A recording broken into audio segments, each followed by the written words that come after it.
All right, good afternoon, ladies and gentlemen. The Design Review Board special meeting of April 16th, 2018 is called to order. Please refrain from talking amongst yourselves during the meeting, and please turn off or put on vibrate all cell phones at this time. If you need to talk, please leave the meeting room. Anyone who wishes to speak, including applicants, on any of the applications to be reviewed this evening are asked to completely fill out one of the speaker's cards provided at the table by the front door and submit it to staff. Those cards are the white cards. You will be asked to speak by the board when your case is called. Anyone who wishes to be re-noticed about a project in the event of a return for redesign, decision by the board must completely fill out one of the postcards provided at the table by the front door and submit it to staff to receive notice of subsequent meetings. And those postcards are the brown cards. Current DRB agendas are available by visiting our website at www.glendaleca.gov. A handout describing the procedures of the meeting, possible board decisions, and DRB appeal is available from staff.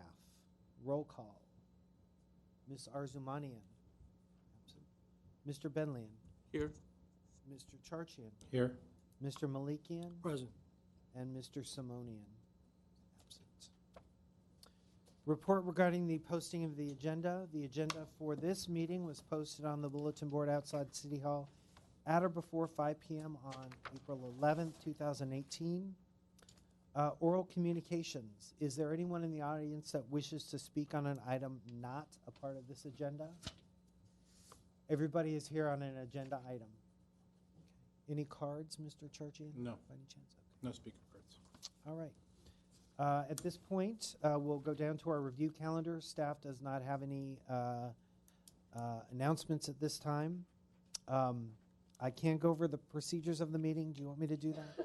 No. Okay. But I would just remind everyone that's going to be a longer. Right. It will be. It looks like it'll be a longer meeting. We've got 4 agenda items as well as a number of people in the audience. So, all right. So we'll start with the first case. All right. Calling the first case, PDR 1714517. Can we have the reading of the staff report, please? Yes, thank you, Mr. Chair. This project is located at 361 through 365 Myrtle Street. The proposed project involves the demolition of the existing residential structures, which includes a single-family home and a detached garage on each lot, and the construction of a new 3-story, 12-unit, 15,398 square foot multifamily residential building on 2 adjoining lots with a combined square footage of 13,514 square feet with a 29-space, 1-level semi-subterranean parking garage. The proposed work includes, again, the demolition of the 2 homes, 1 on each lot, and respective 2 detached garages. One of the homes is a 1920 craftsman-style home located at 361 Myrtle Street, and the other home is a Spanish colonial revival style built in 1921 at 365 Myrtle Street. There's a little history behind this. Just to give you a little background, we had prepared previously an initial study, and a determination was made by the director as it relates to CEQA back in November of 2017. The determination was made that the demolition of the home, or the Craftsman home, assigned a status code of 5S3, could potentially be eligible for local listing or designation and may result in a potentially significant environmental impact under CEQA, and therefore a determination was made that a preparation of a focused EIR was required. That decision, or that CEQA determination, was appealed to the City Council, and back in March 6th of this year, 2018, the City Council voted to overturn the director's CEQA determination. So today, this project is now, we made a determination that the project is exempt from CEQA review as a Class 32 infill development exemption pursuant to Section 15332 of the state CEQA guidelines, because the project does meet all the conditions for an infill development project.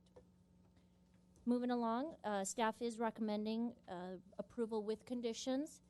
And I won't go into too much detail in the staff report, but I'd like to just jump straight to the conditions that staff is recommending. If you have any questions for staff, please let me know. But as far as the site planning, property does provide a access for the subterranean garage along Myrtle Street.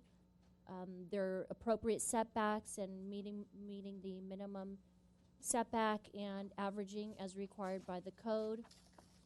The applicant is proposing common open space at the rear of the lot, introducing benches and other amenities for the residents.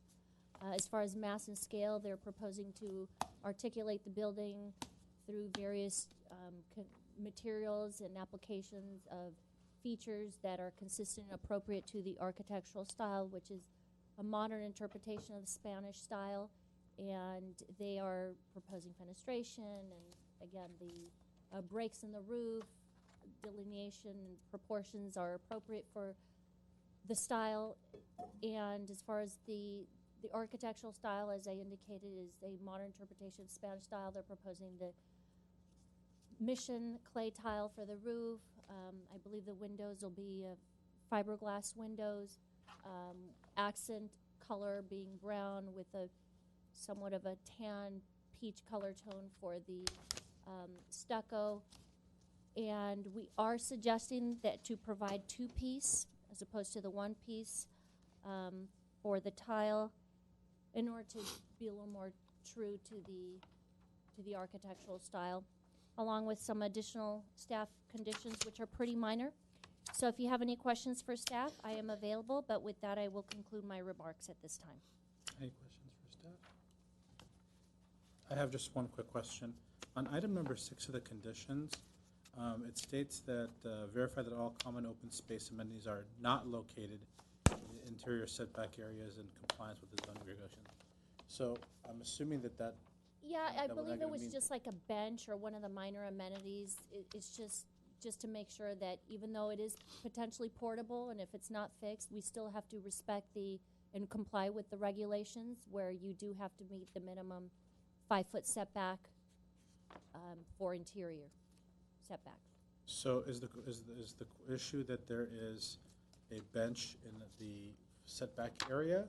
Yes. Okay, so I think maybe that needs to get slightly reworded because it almost seems like you're indicating that there should be something in the front as well as the back. So we'll revisit that item.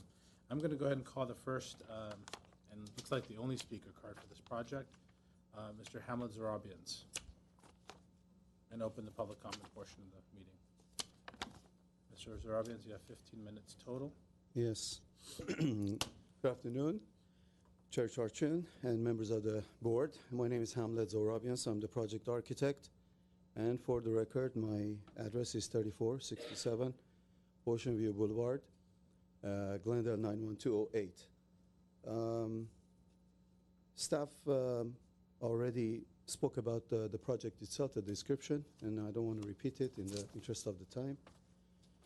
But we've been working with the staff for many months, and I guess we've come to a point that everything is agreeable between us, and the conditions that it's delineated in the report, the staff report, we completely agree, some of which we have already included in our presentation. There's such as the window details that was added in the detail sheet, window types, and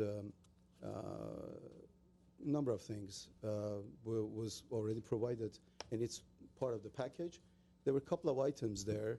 One was not suggesting, but requiring us to add and depict correctly all the downspots, which we don't have any problem with that. We will do that.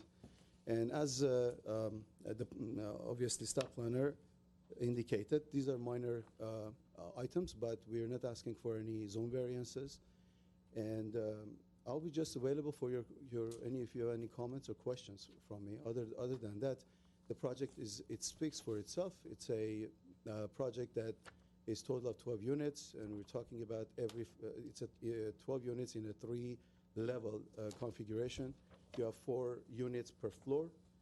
There are only 4 accesses from the open courtyard, which is in the center, but the main common open space is in the back, concentrated there. We agree that we will not have any barbecue or any amenities in the common area within the 5-foot setback, and that's something that we have. But I just want to make a comment.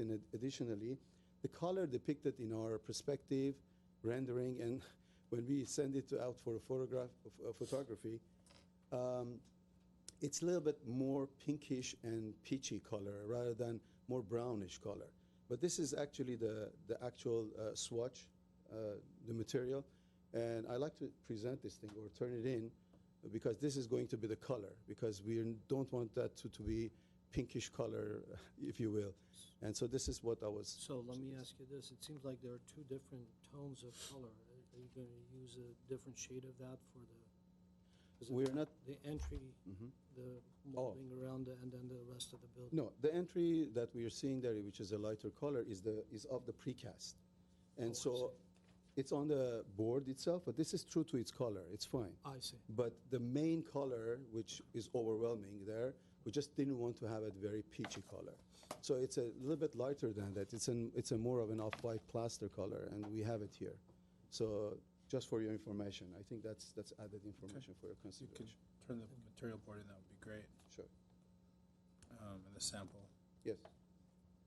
Are there any other questions? No. That's it, thank you, sir. Okay. Are there any other speakers? Okay, I'm going to go ahead and close the public comment portion of the hearing and open up deliberations. Who would like to start? I can go ahead and get started. So I'm fine with the project. I'm glad that the color sample will be brought in. So I just want to go down the list of the conditions, if possible. I think, give it to Roger. Roger, can we get the color sample? Yes. Did you want me to go over the conditions? No, Oh. the sample that. The sample? Oh, I have it Mrs. right Rob- here. Oh, okay, there.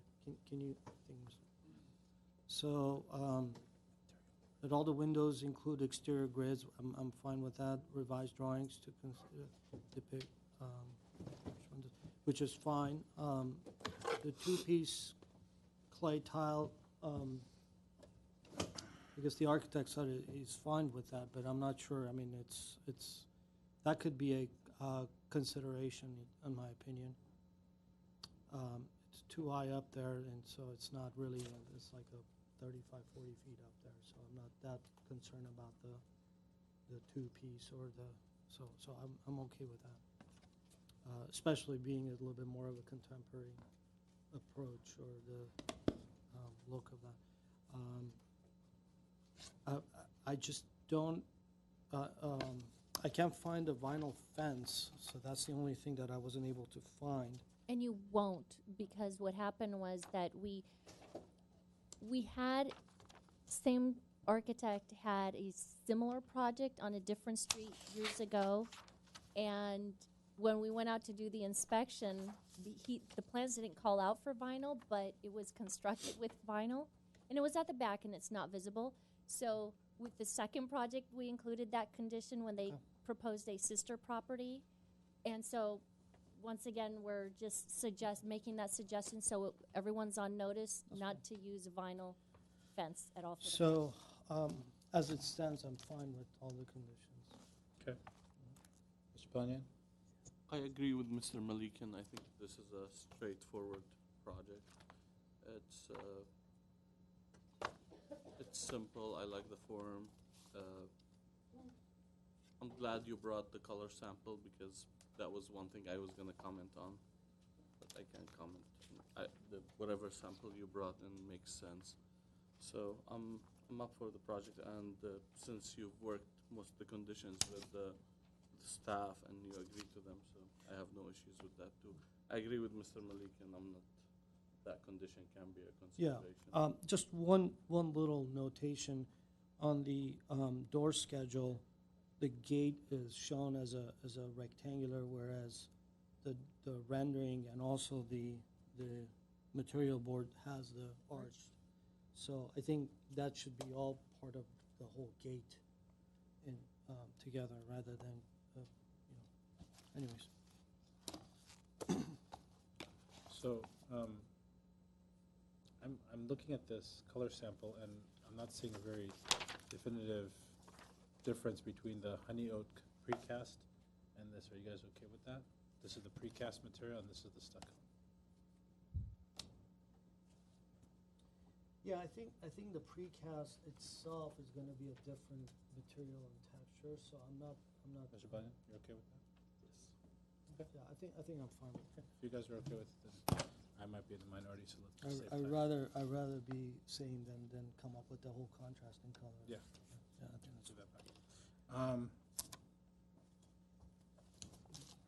I would concur with the item that is recommended for number, what is that,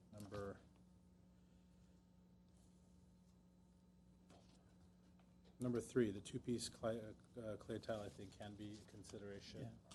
If this was a residential home closer to the floor level, you'd see more of the roof. In some of the portions, the clay tile is only like 6 wide, and so, it's I think a consideration. And I think condition number 6 needs to be reworded just to be a little clearer that what we're trying to achieve is not to have any common open use equipment within the setback. Because I read that, when I read that, I read that to mean that you have to put some common area equipment in the front of the property, right? So that could be misunderstood. Number 6, verify all common open space amenities are not located in interior setbacks. In compliance with the zoning code? Let me read that again. Maybe I read that too quickly. I think it's fine. Yeah, okay, you know what, that's fine, actually, on second reading, I apologize. All right, that's it, so let's take a So motion. I'll move to approve the project with conditions and consideration. Could we just get a confirmation on the issue you raised with the gates? We weren't, So the front entry gate, if you look at the front entry gate, there's an arched wrought iron portion of the front gate. And then look at the door schedule. It just shows up as just a rectangular gate itself. So that arched piece should be integrated part of the whole gate itself, I think.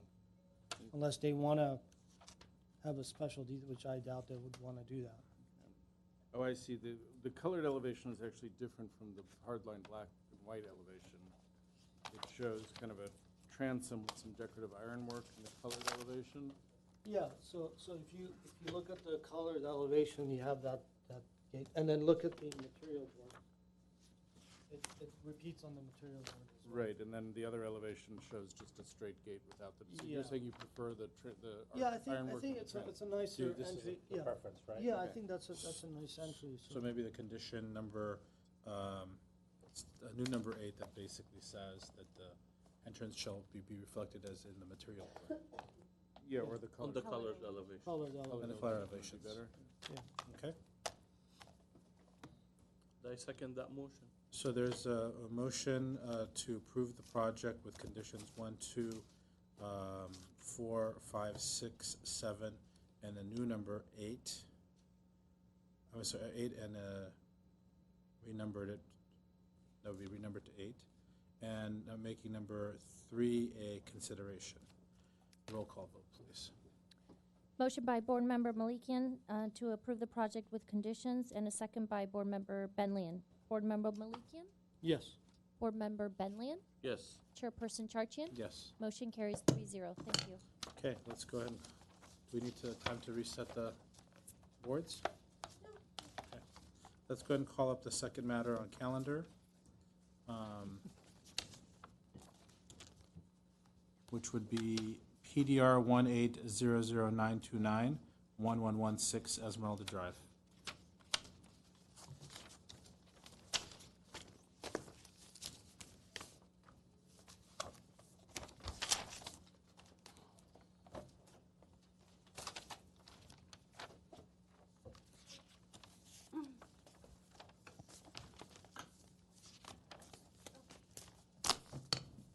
Good evening, and thank you. This is for the project site located at 1116 Esmeralda Drive. The applicant's proposal is to build a new 960 square foot deck at the rear of an existing house The overall height of the new deck will be approximately 13 feet 11 inches. The property is located in the R1R Restricted Residential Zone, Floor Area District 2. The site was originally developed in 1951, is approximately 12,060 square feet in size, and has frontage on Esmeralda Drive. The lot is irregularly shaped and slopes down from the street, similar to the adjacent properties. Vista, I'm so sorry, I'm going to interrupt you for a second. There's no speaker card on this. Is the applicant here? The applicant is here. Okay, please continue. Devik, just fill out a speaker card, please. The lot is irregularly shaped and slopes down from the street, similar to adjacent properties, and the existing house sits on a relatively flat pad.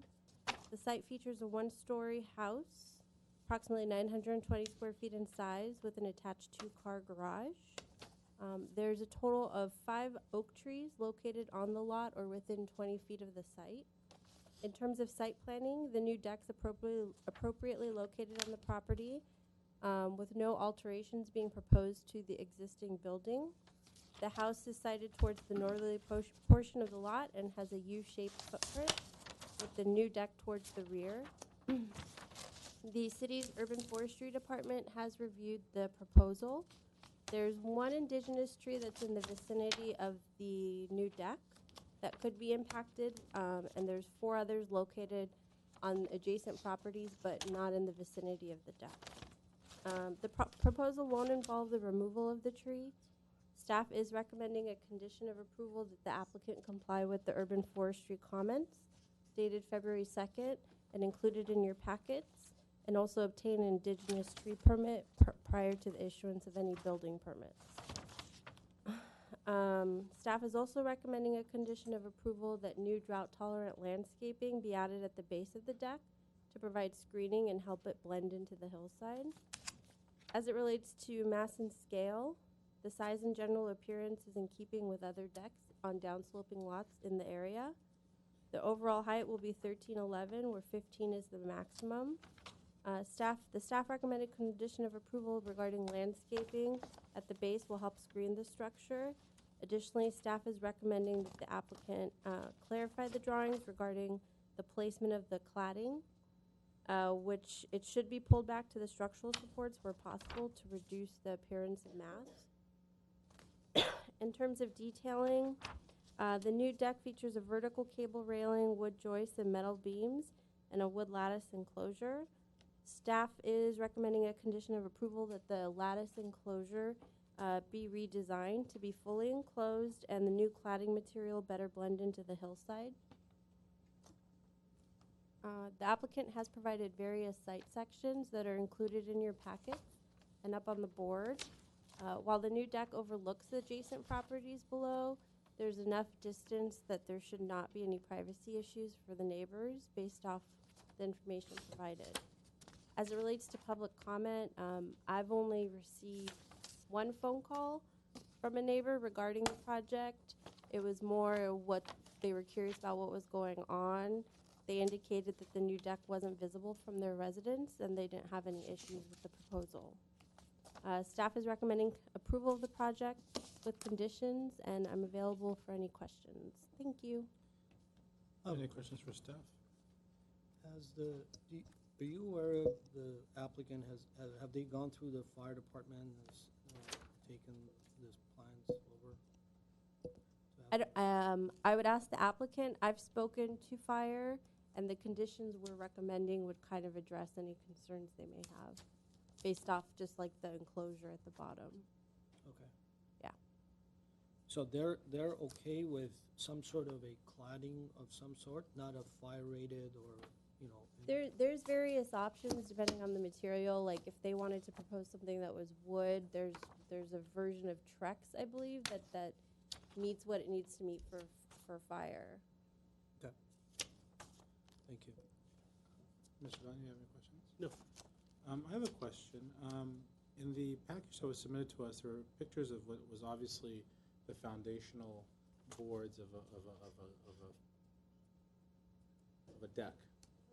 So was this a project that started without permit and then they applied for one, or? There have been various code enforcement issues as it relates to construction without permits.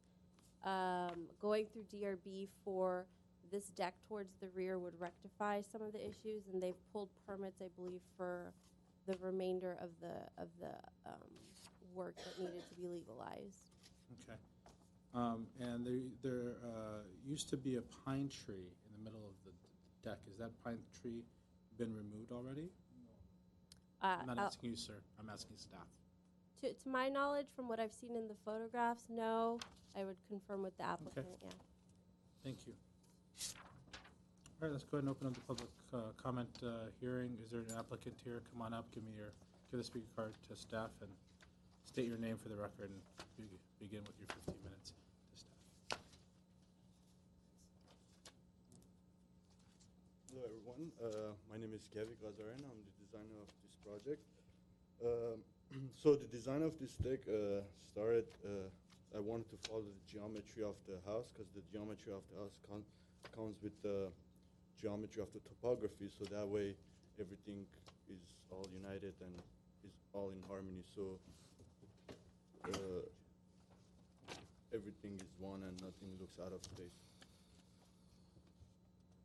And also a comment regarding the structure of the deck. We already gone through the structural design, and the main frame is going to be steel frame, and there's going to be 3 caissons. All the 3 caissons are going to be in the front of the property, and that way we're not doing any foundation work in front, next to or close by the oak tree. Okay. That's Yes, it? Okay. I'm going to show you a picture, sir. I have a question for you. Yes. This is the deck before. You need to Just speak to in stay, the- just in the- you can, yeah, here, you can you just can make it look larger. and- Okay. This was the previous deck, correct? No. On this property, no. Nothing that I've seen, no. I just showed the applicant in a picture I found online by Googling the address of the property. Sometimes it picks the next door. I don't think so. But right now, Can there you Okay. pull it up? Let's go ahead and, if there's no. Actually, I have several questions. So, Go ahead. So based on the photos, structure has already begun. So do you No. have any structural engineering plans or anything that gives me an idea because you're calling out these caissons. Caissons don't go 20 feet up and freestanding caissons. And so how are you planning to, So, what the foundation that you see in the pictures, those are going to be removed. I do have the structural engineering. If it's not attached to that sheet, I have it in this sheet. Can I show it to you? yeah, if you can just give it to the staff. I don't- Mr. Kiesel, I was looking at for the picture, I was looking at a Redfin website, but the Google Maps also shows the pine tree Yeah. in the back as well. Yeah. Yes, the pine tree stays there. It's just not showing the rendering. My mistake. It's also not showing the picture of the deck. Well, it's maybe I didn't take a picture from that angle, but the pine tree is still there. There's it shows. I showed in the plan too as well, in the new one and the existing one, I believe. Yes, it's in both plans. I think you can see it on here. It's kind of in the middle of the deck. And then it's the Gotcha. 48-inch pine tree here. Okay. You can see it better here because it's bigger. Gotcha. So these photos and the framing, what is that? Those will get removed. What are they? Oh, Are they for the the- building or for the deck? They were for the deck. There was an attempt, but they're all getting removed. Okay, so now the lattice work that you're proposing, obviously that's not allowed as far as the fire zone, right? So what is the proposal? I mean, what are we approving today? Well, the lattice, I talked to the fire department, and fire department told me that it needs to be covered, so from all the 3 sides.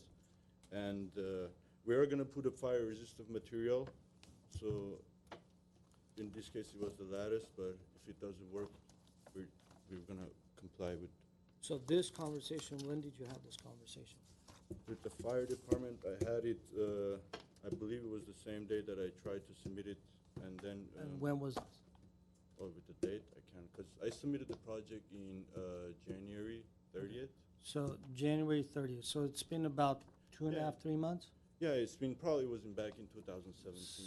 2007, End of okay. 2007. So let's say 3 months. Yes. So since 3 months, the information you have you gotten from the fire department, have you looked into and see what this thing's gonna look? We're approving a design Yeah. of a deck, Mm-hmm. which has already started.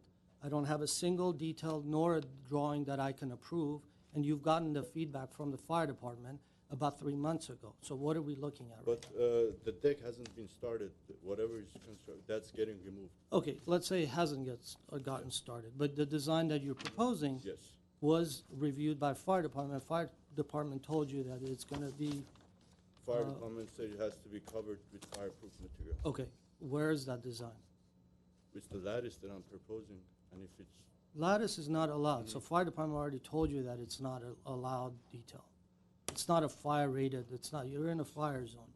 So, and based on the lattice, if, let's say if you remove the lattice, you're proposing a wood structure, and a wood structure on an uphill deck, that's not a fire rated.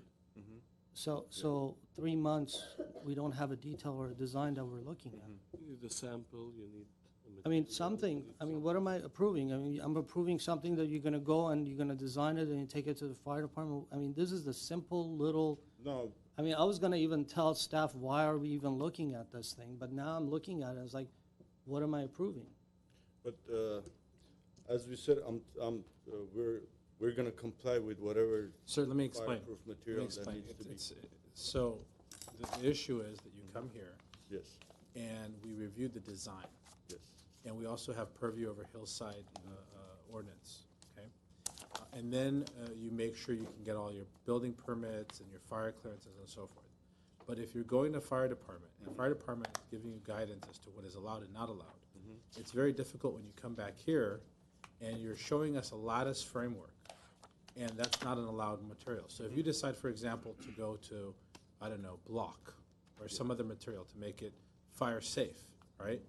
We need to see that, and we also need to be sensitive to the fact that you have an oak tree at the edge of your deck, right? So with those considerations, what Mr. Malikian is saying, and I believe that what this is what we're getting to is, we're not ready to move forward on this project I mean, because we don't have enough material, we don't What have am enough I- guidance. What am I approving?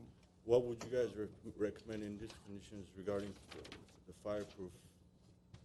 Well, the fire department. Is okay, it the let- color or is let- it the let me- looks? Okay, 'Cause so we can we comply need with to, the- we need to approve we need to approve a design of a deck, correct? Yes, So, if I approve this right now, and if you go and to the fire department, they say, we're not gonna accept this this lattice work, you're gonna change it to a siding, let's say, right? That is denied, so you're gonna have to come back to design review again.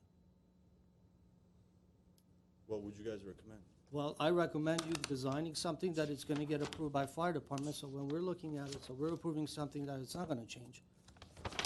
Okay, that's fine. Okay.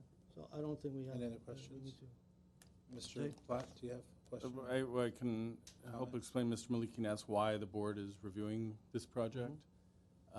It's because of the height of the deck. When we did some code revisions recently and created the administrative design review process, That's we pretty much- neglected to include decks as a type of project that can be reviewed through the ADR. Most decks probably would and should be approved through ADR. We don't bring a lot of decks individually to the board over the years. But because of the way the code's written, we have to bring you this because it's over 8 feet high from the ground to the top of the railing. In terms of the design, we recognized that the lattice wasn't going to be appropriate. We thought with the board's guidance, we could find an appropriate cladding material, but I don't think, there are a lot of different ways they could go with that, and we thought if you were inclined to give us latitude, we'd be able to find a good way to do that. And then, of course, everything has to meet fire once it goes into plan check, so. Yeah, then we're not reviewing design, we're just reviewing the height? Is that what we're doing? Well, no, of course you're reviewing the design because it's before you, and if you have suggestions about the cladding, whether it be a stucco cladding or a Trex or another kind I of don't want to horizontal- suggest something that I don't know what the fire department is going to do. I mean, it's something that fire department needs to address. Is it going to be stuccoed? Is it going to be fireproof? Some sort of a material, metal, whatever it is, even concrete. I mean, I don't even know how the adjacent retaining walls are. Are they concrete? Are they stuccoed? Are they plastered? Whatever they are. So maybe that can be matched in the front, but again, it's not fair to other people. This thing needs to be designed and brought in front of us, so we're approving something that is designed. Not assume that it's gonna get done, if it's just the height, then let's talk about the height. Well, the height was the trigger, but of course you're doing design review. If in your experience with decks and fire, if you shared something, Vista raised the idea that there are fireproof materials like Trex that would provide a horizontal wood-like base that would be in keeping with lots of other decks that we've looked at and approved over the years. That would be a possibility. Mr. Platt, do you know if there was something structurally wrong with the prior deck? I don't, actually. Was there something structurally wrong with the prior deck, sir? With The what? prior deck, the deck that existed there I have no previously. idea. Because Is the deck size, okay, is the deck size getting larger? yes, How I think larger? that's- How much larger? well, because the current deck is right now it doesn't have any railing or it doesn't. It's pretty hard Okay. to tell the board. All right. So I'm going to show you that picture again. Okay? This deck Mm-hmm. was there before, that I'm just going to show you a picture, I'm going to represent to you, Uh-huh. is an accurate picture from Redfin for this address, 116 Mm-hmm. Esmeralda Avenue. That deck had a railing. So when I'm referring to the deck, I'm not referring to the deck in the condition that it is in now, which is somebody decided to tear it up Mm-hmm. without thinking through maybe what the city rules are on it. Mm-hmm. But that was the deck before. So this deck that is here now, Yes. that was existing prior to the demolition, Mhm. do you know how large that deck was? No, Is the owner here? the owner yes. Okay, does the owner know? Can you ask him? Can you? Do you know how big the deck was? No, we can't. You need to come up. Come on up. If you're going to speak, just I thought you might have just an answer. Just how many square feet?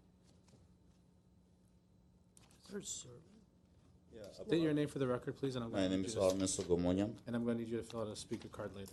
Okay. I'm just trying to understand how many square feet it was before to understand how much of an increase you're going for. Okay, we're increasing it about 8 feet. 8 feet 8 more. square feet or 8 No, 8 feet linear more. feet? 8 linear feet. The width, okay. And 25 feet, I believe, Which is on the way. again, it's fine. I just need to look at the design. What am I? Yeah, I understand. So that's Okay, all it is. that's it. Thank you, sir. Sure. The pilasters pilasters are. We're done, sir. We're going to close the public comment hearing, unless you have any other comment that you need to make. I just have a question. What would you guys recommend for the fire? We'll discuss it. We'll Okay. see if we get somewhere. Thank you. Thank Closing you. the public comment hearing. The pilasters public comment are, question. yeah, the pilasters are dug into the ground, and somehow these pilasters are tied together with a grade beam. Some sort of a structural beam that ties these. You can't have independent, these pilasters are floating 15, 20 feet up in the air. So they're gonna sit and get tied together with a grade beam, and on top of that grade beam, some sort of a wall needs to be built up, some sort of a support, if that is the case. If not, that's not the case, then you have other materials, we're sitting here and designing. It's not our not place our- to design. I mean, we're here to review. It's not fair we to all- any other applicant here that they've gone through, going back, and we're just looking at this.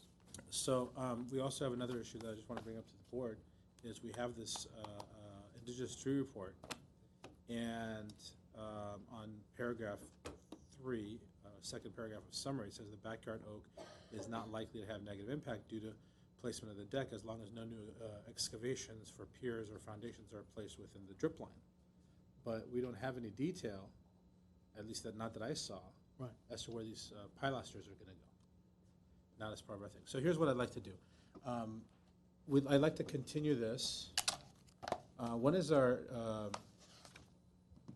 last meeting in May? May 24th. Is that for sure?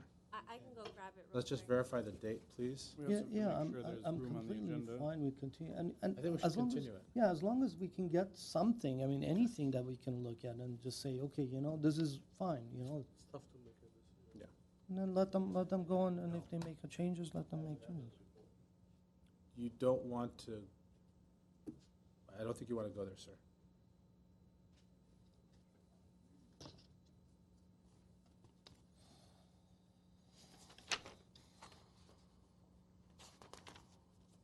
So, okay, so we're gonna pick out the date certain in a second. But to be able to avoid a redesign of this project, because I think that's where we're going, correct? Right now. We're gonna go ahead and continue this hearing to a date certain without further notice to the public and request additional information as to what the cladding material is gonna be for to replace the lattice, which is not approved. We're also gonna ask for specific information as to where the pilasters and the excavations are gonna be done in order to make sure that it's not going to affect the tree and the tree's dirt line. If the applicant has this materials now, we do not have time to adequately review them, so we do have to continue it. So if you want a short continuance, I can give you a short continuance. Sir, I'm going to ask that question even though you're still in bed. Come up, please, because you keep motioning. State your name for the record. I'm going to ask you a question. My name is Kevik Ghazarian. Sir, are you motioning to me because you want a continuance to a sooner date or a later date? That's the only question. Please don't tell me you have it right there because we do not have time to review it. It should have been submitted to us in our package. Can you say that question again, sir? Okay, do you want a date sooner or later? Meaning, do you want it in the next couple of meetings or do you want it later on? May 24th or later. As soon as possible. May 24th or later. So May Okay, 24th. so May 24th. We're continuing this matter to May 24th. Please bring us the lattice materials and also the specifications as to where you're digging those holes and make sure that those holes where you're digging them are not in the drip line. And just to make sure, I want to make sure you understand, whatever you design, run it by fire department, because this is in the fire zone. You got exposed joists, wood joists. It's not allowed, so you just go through and get them approved, because once we approve this thing, whatever you design, then it's going to be set. So you cannot change it after. And if it goes to fire and they don't approve it, it has to come all the way back to us again. Got it. Right. And locate the tree maybe on Yes. Locate the tree on the site map, please. Thank you. All right, this matter is continued by, Okay, I Motion of the board. need a motion and a second. I'll move to continue to May 24th, please. Second that motion. all right. Okay, roll call, Board Member Benlian, Yes. Board Member Malikian. Yes. Chair Tarchian, Yes, thank you. I thought it was for chair discretion. I apologize, gentlemen, I misstepped at that. I thought it was in my purview. It came up recently and we were told we're supposed to. All right, You're good. let's bring up the other, next matter on calendar. PDR 1722353, 708 South Columbus Avenue. Good evening, Mr. Chair, Good evening. members of the board. We didn't get a speaker's card from Mr. Kiesel. We didn't get a speaker's card from the applicant. From the last applicant? The applicant, we got it from the architect, but not the applicant, just letting you know. Okay. Next project before you is a brand-new 3,100 square foot single-family residence. It's going to be 2-story in height. It will include a detached 2-car garage.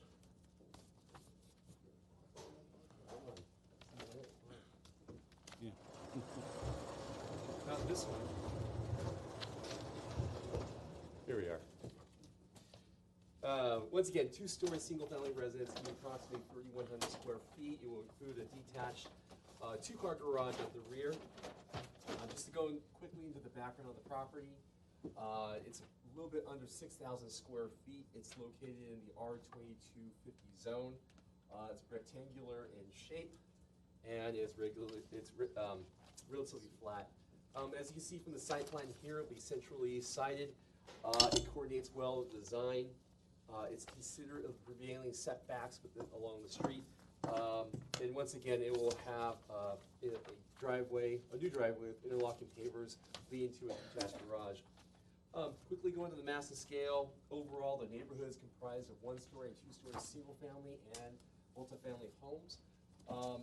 The proposed 2-story single-family home is consistent with the massive scale exhibited in the neighborhood. The overall mass of the building is highly articulated to help the facade avoid having an overbearing massing and be once again blended with the neighborhood context. The overall height of this single-family home will be 24 feet 8 inches. Just quickly go over the design in detail. As you can see from the rendering and the elevations, it's going to be of a Spanish style, which is designed well and relates well to context. The other architectural styles exhibited in the neighborhood are craftsman, Spanish, minimal, traditional single-family homes, and nondescript multifamily homes. The windows will be casement and fixed windows, which is appropriate for the style, and the finishes will be smooth stucco, clay tile, wood fascia, tumbled red bricks, and wood sills. Overall staff supports the project. We did include 3 minor conditions. Number 1 is that the windows be recessed as depicted in the rendering, and that the applicant provide staff with vertical section drawings at the time of plan check. The proposed lawn in the landscape plan, we just want that to be, it's a minor detail, once again, that to be compliant with rule calls and BYOIs.com. That the proposed fence on the south portion of the property and the gate, a design was not provided for this fence. Staff is just recommending that the board allow the applicant to work with staff to provide us with material and design that's complementary to the Spanish style home.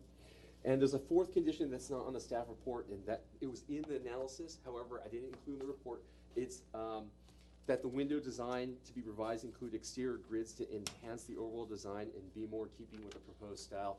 I think what we're just saying here is just to have a single horizontal grid going across the front, so it is complementary to the style. So if you had something going across, that's all we're saying. But overall, staff recommends approval with those conditions, and I'm available for any questions.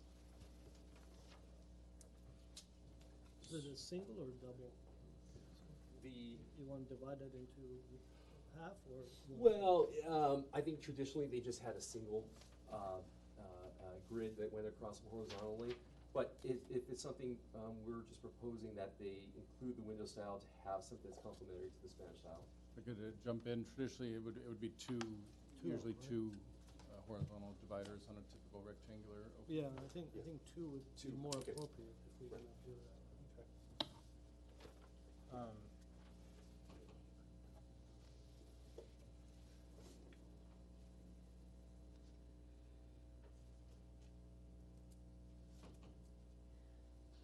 Any questions for staff? Okay, go ahead and open up the public comment portion of this hearing. Mr. Edward Hagopian, project architect. Hello, Mr. Hagopian. Good evening, Mr. Chair and board members. Please state. Edward Hagopian, 220 South Kenwood Street, Suite 210, Glendale 91205. That's my address. I am the architect of this project.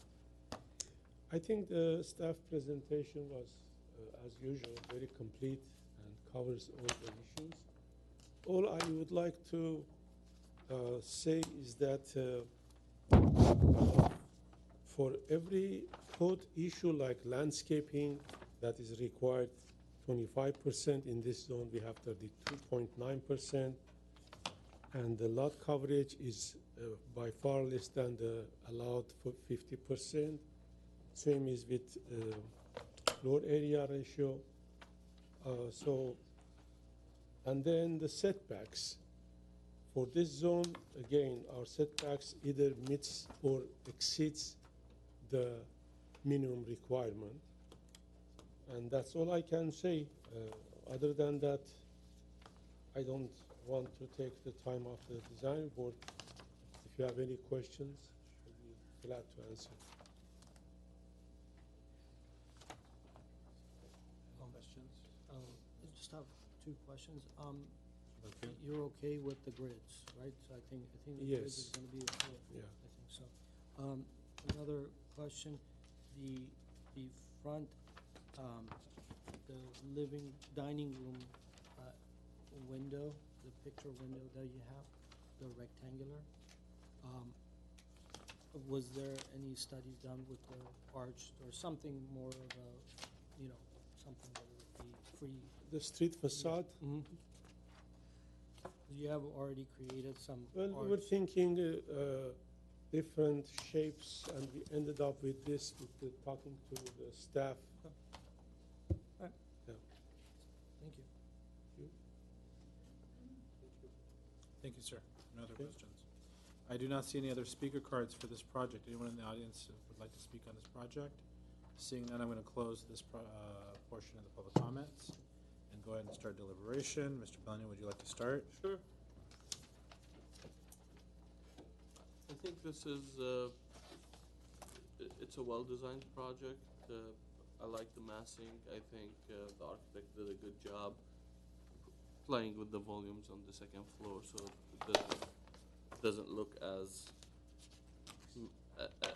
big as the square footage. It's a modest house, 3,000 square feet, I believe.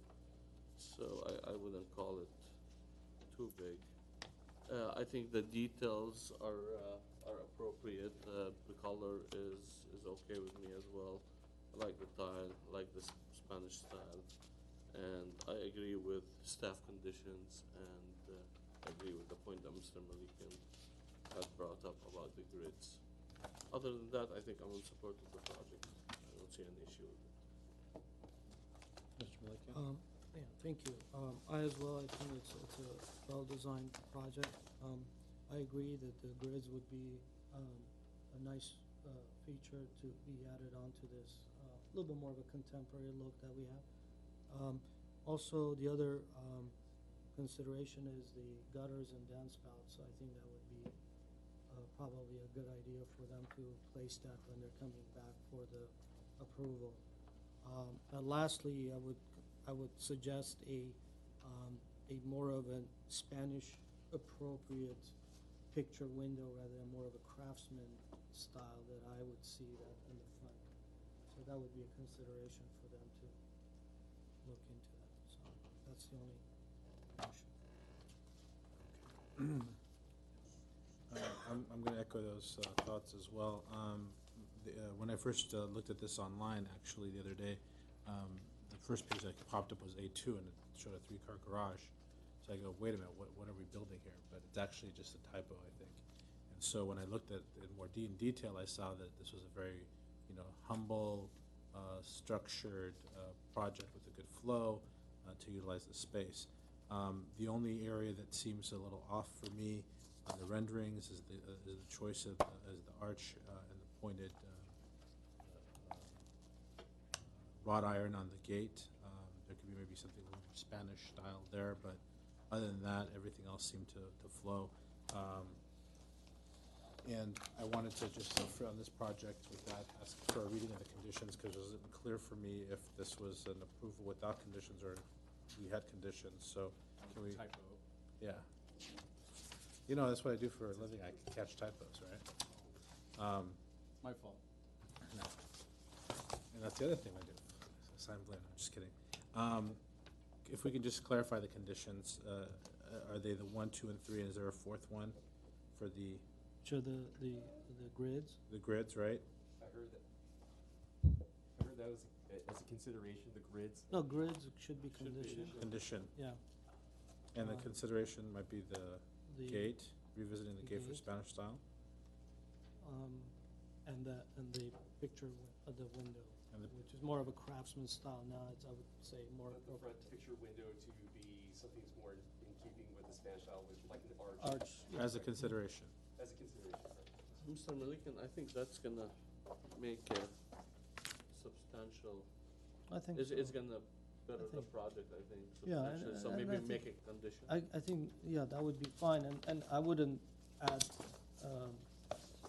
grids on that. I mean, I would leave it up to the Yeah. architect to find, and I would just probably do just a I mean, single Would you be okay if, because there's the arched opening for the entry, if the applicant proposed an arched window, would you want to see a flat or opening over the entry with perhaps a lintel, or? I mean, I'm okay with having, yeah, I'm okay with that, I think.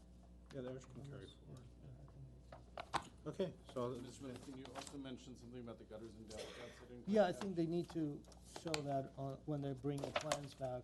Oh, right, yeah, so- that's a standard condition when we don't see it. Yeah, we yeah, yeah. missed it here, so Yeah, we'll include that. Add that in, okay. As a condition. With those conditions? I'll make a motion to approve the project with the stated conditions. Okay. Okay. Is there a second? Second. All right, roll call, please. Board Member Benlian, Yes. Board Member Malikian, Yes. Mr. Chiracharji. Yes. Motion stands 3-0. Thank you. Okay. All right. Thank you. Record speed today. Should we, are we ready for Are that? you guys ready, or do you want Should we to? have a 5-minute? Okay, there's a request to take a couple minutes, so we're gonna take 2 minutes, no more than 2 minutes, break as we get ready for the next matter.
right, good evening, Mr. Chair and members of the board.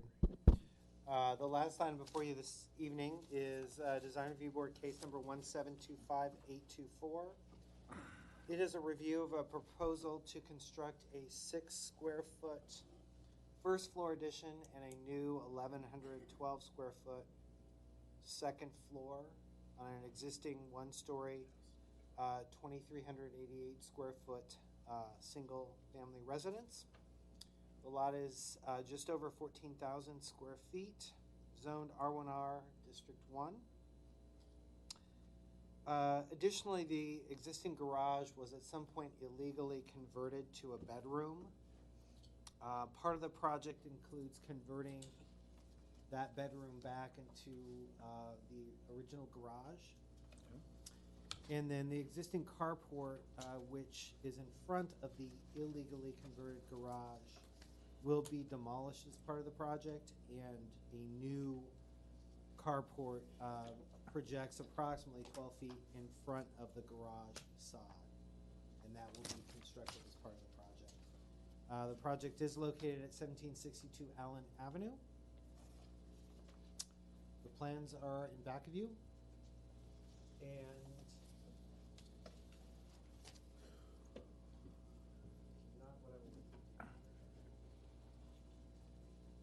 this is the front of the house. Allen, the street that you're looking at on the screen is actually kind of an alley. Allen is from where the camera is taking the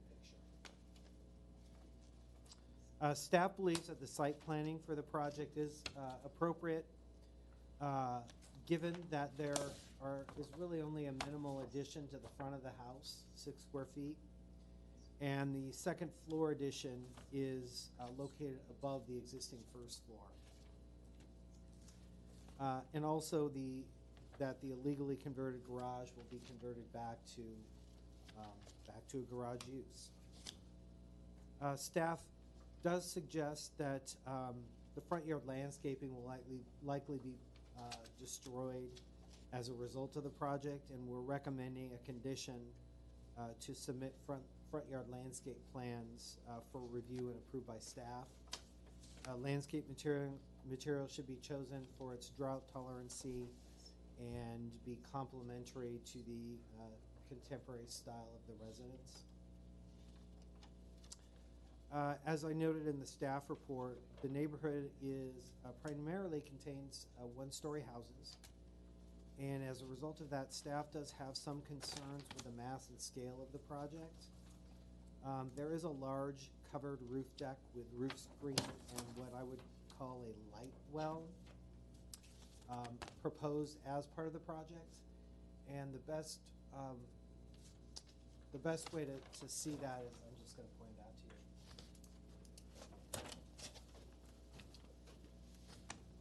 you. So this area is the roof screen, and this is the light well, and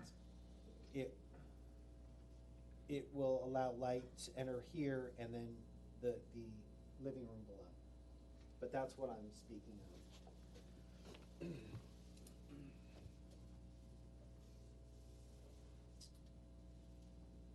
Staff believes that these features actually add unnecessary mass to the residence and really don't feel integrated into the design.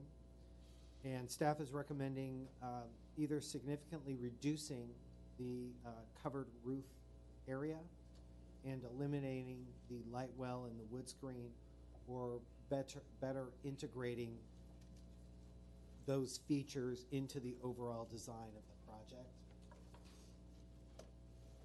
Additionally, the chimney at the family room, the existing family room fireplace is proposed to extend to a second floor master bedroom balcony. The chimney appears rather large and should be reduced in height to the minimum required by the building code. Finally, design and detailing. Design and detailing related to the project is generally appropriate, as the materials are of high quality and the the second floor, including the second floor windows matching the existing windows in the house through materials as well as detailing. There are a number of new materials introduced, including a block, Brazilian teak, and the wood screen. And staff is suggesting a condition that the applicant provide details on where the differing materials join together so that the attachment looks clean. And then also, the board should consider a more traditional railing material for the roof deck, as the present railing along the, I want to say the west side particularly, is composed of stone veneer and the block, and so it's a rather heavy material. That concludes my presentation. If you have any questions, I'd be happy to answer. Actually, before, I want to interject one other thing. We have petitions both for and against the project. The petitions against the project you received in your packet. The petition for the project you just got on your desks, along with some other material. So you should have three items newly placed on your desk.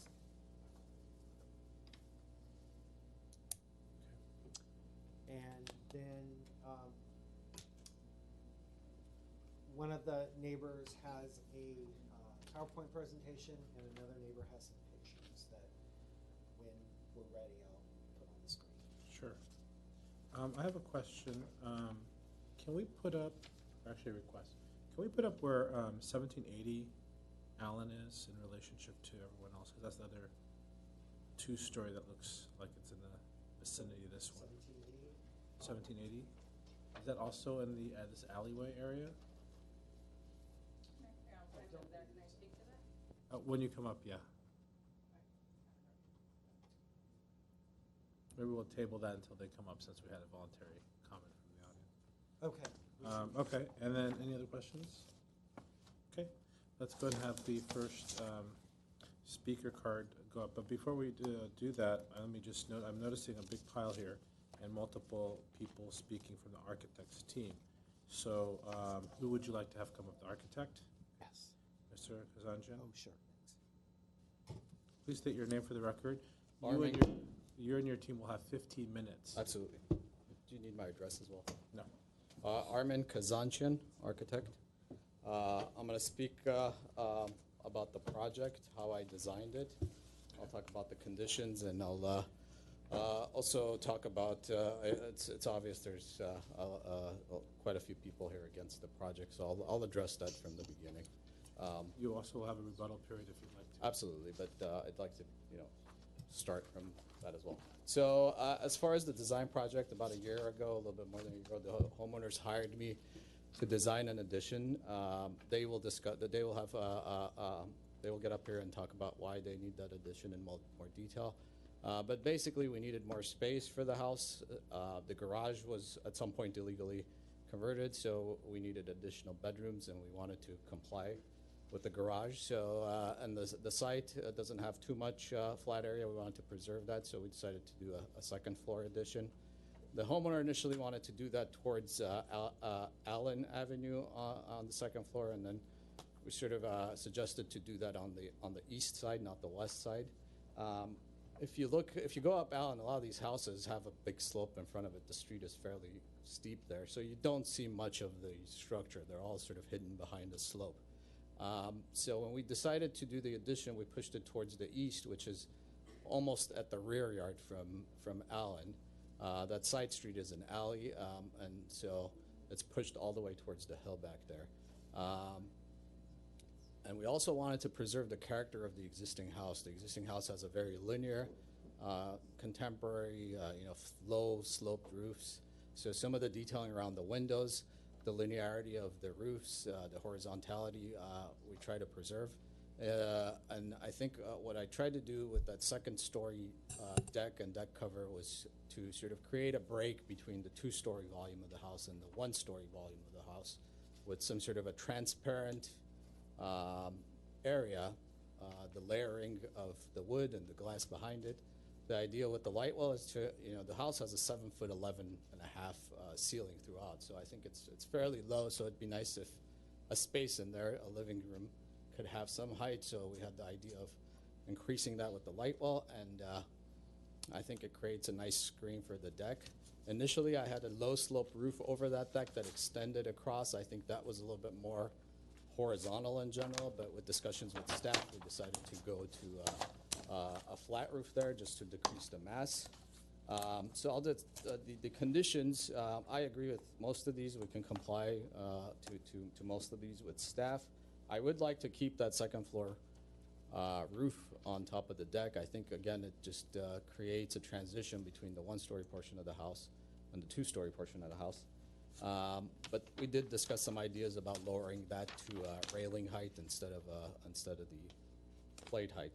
And the second floor has an 8 foot 8 ceiling height inside, and that we got from keeping the roof over the deck at 8 feet, and then because of the overhang, that translates into 8 foot 8 inside. I want to just wrap up quickly to give time for the homeowners to speak. I did personally reach out to the homeowner north of us, which is the only person that we're really blocking views from. We have some renderings on that sheet over there that show the existing house with the view, that show our original design with the low slope roof and the current design. And you can see where the massing is. Those pictures were taken from the neighbor's property when the homeowner visited them. And you can see most of the massing of the bedrooms is actually in front of that hill there, so it's really not blocking any of the views. Only part of the deck is, and I feel like it's blocking a very small portion. In my conversations with the homeowner, I try to, get their input on it, but they flatly refused.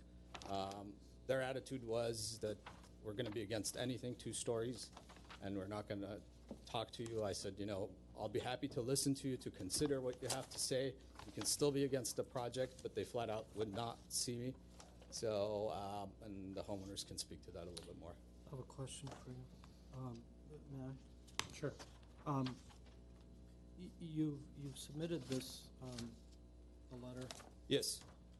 Can you explain what this Exhibit C is about? Yes. So I think one of the points that the opposition is going to get into is the CCNRs that are in place. So there's CCNRs in place, and we feel that this isn't the appropriate place to discuss these. So this is a CCNR? Yes. I'm not going to. Yeah. Okay. Thank you. The Exhibit A and B are. A shows basically pictures from our backyard, how much the house below us blocks the view for our house, for our project, and some of the other houses even further. And then B is the neighbor's house that is blocking the view from the house above. So I have a question. Sure. So, this is a pretty substantial remodel. Any consideration of maybe changing the style to modern, therefore having lower roof heights? Because it seems like you're already, doing most of the building. Yeah, but I don't think the roof slope is 2.5 to 12. That's a fairly flat roof. In fact, I think that low slope gives you. When you have a flat roof, you have structure under it, so that ends up thickening up the roof. In my opinion, between 2.5 to 12 and 1/4 inch per 12, the mass of that roof isn't going to change by much. Okay. And I think the house is a nice house as is. I don't think we need to change it. I'm not sure if you can. Have you looked at the roofing materials? Currently, it has a rock roof. Yeah, you can use that. On the new one. I wasn't aware of that. I don't know. It's a fire zone, so you need to have a Class A roof. So if you and a personally, I don't have too much experience with rock roof. Two anything below 4, you basically have to go with like either a torch down or some sort of a metal roof or something, because No, you can have a Class A roof that's flat roof. It'll be torch down. No, If the shingles. I don't know if you're gonna no, get not shingles, but you could have a membrane roof. And That's do- what I'm yeah. saying. Some Not a membrane- torch down, yeah. a single ply membrane roof that's more commercial, and you can Yeah, get a there's Class A there are other- roof and put gravel on top. Okay. Yeah. Go ahead. One question, please. Did you talk about the light well? Yeah. Condition? The condition? So the staff was recommending to, well, the general recommendation of staff was to lower that roof over the deck, to remove it. So in discussions with them, and they can come in and say if that, I'm interpreting sort of there. We'd had a discussion that we could lower that light well to a railing height, which is 42 inches, and still have it. I think the raw light well is a nice feature for the house in general. So unless staff disagrees with that, that was the alternate, where there isn't a roof, but the light well is lowered to a railing height. Even at that, that would help in making the transition between a two-story volume and a one-story on the opposite side. Okay. Yeah. Thank you. Just wondering. From a technical. Okay. Next speaker is Adrine. Oh, I think Oh, I apologize. Sure, it could be Mestro. Sorry, I didn't look up. Hi. Just reordered them. Hello, my name is Mesro Kudagulian. Before I got up here, I thought it was going to be easy to speak, but having heard my architect's voice tremble before this body, I'm also kind of influenced by you should have. the seriousness of this hearing. My wife and I have lived in this 91201 area code for 30 years, since 1987, including 30 of our brothers and sisters, parents. I attended Toll Junior High, then Hoover High School, went to Loyola Marymount University, then got my law degree at Howard University School of Law in Washington, D.C. After I completed my education, I came back to Los Angeles, came back to 91201. A need has risen for us recently. My parents are getting older. They're closer to 90, and they need to be taken care of. And they can't take care of themselves. And we thought it would be a nice idea to have them kind of on the first floor because they're not very mobile, and we can move up to the second floor or the other part of the house, so we're not in each other's business too much. Sorry they're not here today. It's hard to get them around. They have daytime caregivers, but nighttime it's really difficult to have someone care for them. That's where our need arose, and that's why we're here kind of talking to you at this point. And I don't like wasting city resources, and especially when the taxes we pay, I want to be used in a good way. We communicated this need to our neighbor right above us, in 1774 Allen, the Mons. Again, we got a categorical refusal to any expansion of a higher floor. Some time went by, and I hired the architect and had the architect help me figure out a way. Maybe we can come up with a solution here that will work for all of us. And Armin is great. As you guys know, he's notarized architect with the many achievements, including the Little Armenia doorway, the gateway to the Little Armenia. I think he just was awarded that project. So I felt like it was in good hands, and I feel like I'm in good hands. So we decided to move the house from the Allen Avenue side, which was substantially covering the view, to hide them behind the trees you can see up there and closer to the hill. And that's what we did. The only portion that's protruding out is the deck roof that's slightly covering the view of the city from the Mons residence. When we submitted that in email form, again, I got a vehemently disagreeable email to what we suggested, and I don't want to misquote, but under no condition was this acceptable to them. So there was nowhere to compromise. And in response to this, I got a copy of a CCNR, alleged CCNR, which is a condition, a covenant and a condition, a restrictive covenant, which stops homeowners from doing certain things in a neighborhood. This was signed in Okay, I'm going to stop you.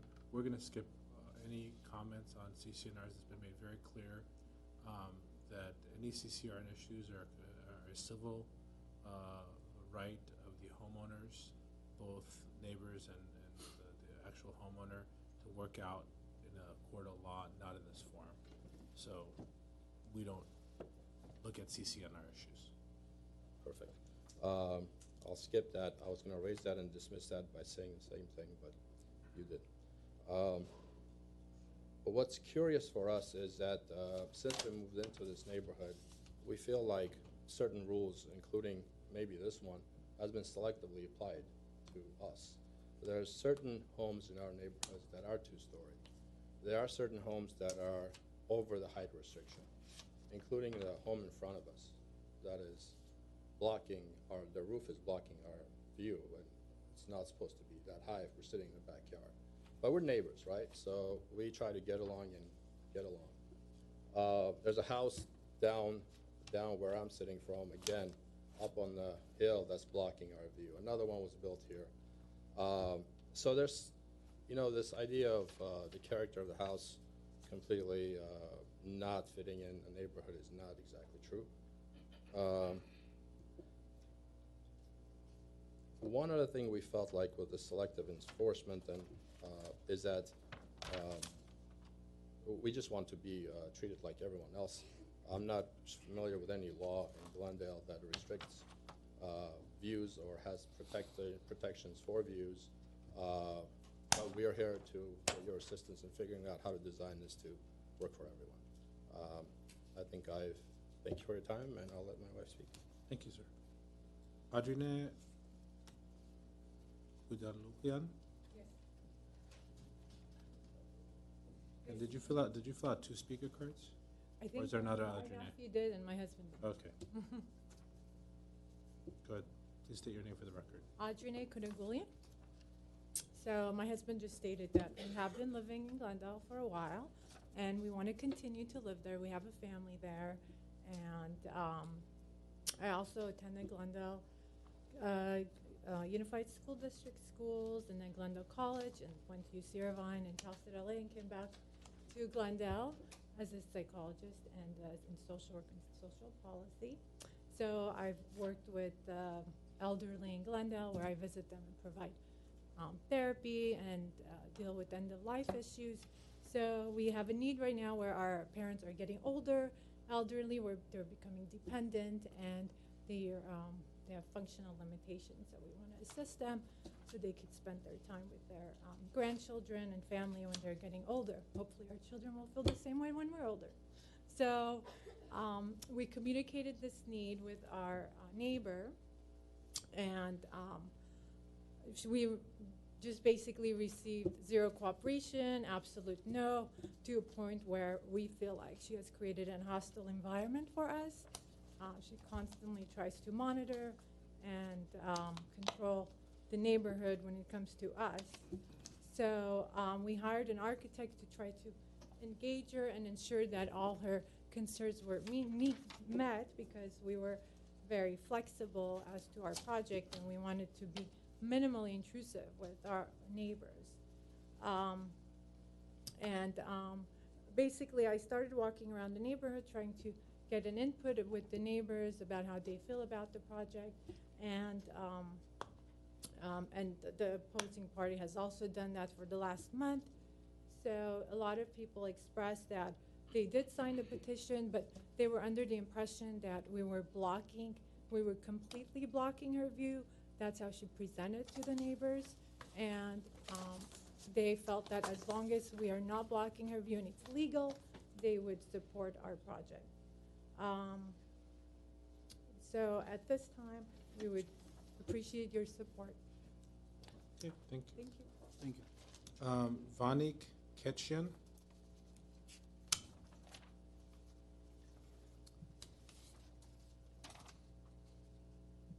Hi, everyone. I'm Vanik Keshan. I live at 1313 Linden Avenue. I am Mestrop, the homeowner's nephew, and I'll keep it short. I just want to say that knowing my grandparents will be with someone, at least one other person, 24 hours a day, and especially at nights, will put my mind and everyone in the family's minds at ease. Thanks. Thank you. Regina Perry? I'd like to let my husband go first. Okay, let me sir. Come on up, sir. I'll find your card. Oh, there it is. Mr. Perry, state your name for the record. Hello, I'm Norm Perry, and I'm here with my wife, Reggie. We reside at 1720 Allen Avenue. We moved to this area in 1971, 6 months after our first son was born. It was our first house, and after 47 years of living in it, it will be our last. Boy, were we lucky. It was a buyer's market, and the sellers met our budget. They even took a second. What we didn't know was what a great neighborhood we were joining. The Morales lived across the street from us with their 3 offspring. The 2 medical doctors, our neighbors, were our neighbors. They had 4 kids, a nanny, 2 dogs, and plenty of room left over for a pool and a short shoot-around basketball hoop. Itlanders lived just above us, and Reem, the mother, was a school teacher, a music teacher. And in time, on the weekends, she offered her services to whoever in the neighborhood would want to take music lessons. And as our kids got older, they went and we used her services. At night, especially the first year, we pinched ourselves on how lucky we were. When the sun went down, darkness would descend on the area, and it was very quiet. The stillness broken now and then by a train whistle on the train crossing through the valley, reminding us that we lived in a city. And we were happy with the knowledge that at any time, day or night, we could go outside and get a full view of the valley and even downtown LA. When we had guests over to the house for the first time, we would point out downtown LA and make reference to the US Bank building, saying at a height of 1,000 feet, it was the tallest building west of the Mississippi. This view and setting didn't happen by accident. As we were to learn recently, the developers of this tract, headed by, coincidentally, a former mayor of Glendale, terraced the tract buildings and built roads to the lots for people to build on. They had a very important restriction in their CC&Rs. They said that the roof line of the home built could not exceed the level of the ground or lot directly above it, thereby ensuring that all the homes owners would have a view of the valley and enjoy the darkness that came with the setting of the sun. This is the way it has been for the last 70+ years. Now we have a new homeowner who wants to disturb this tranquility by what I might call mansionization and building above the restricted height.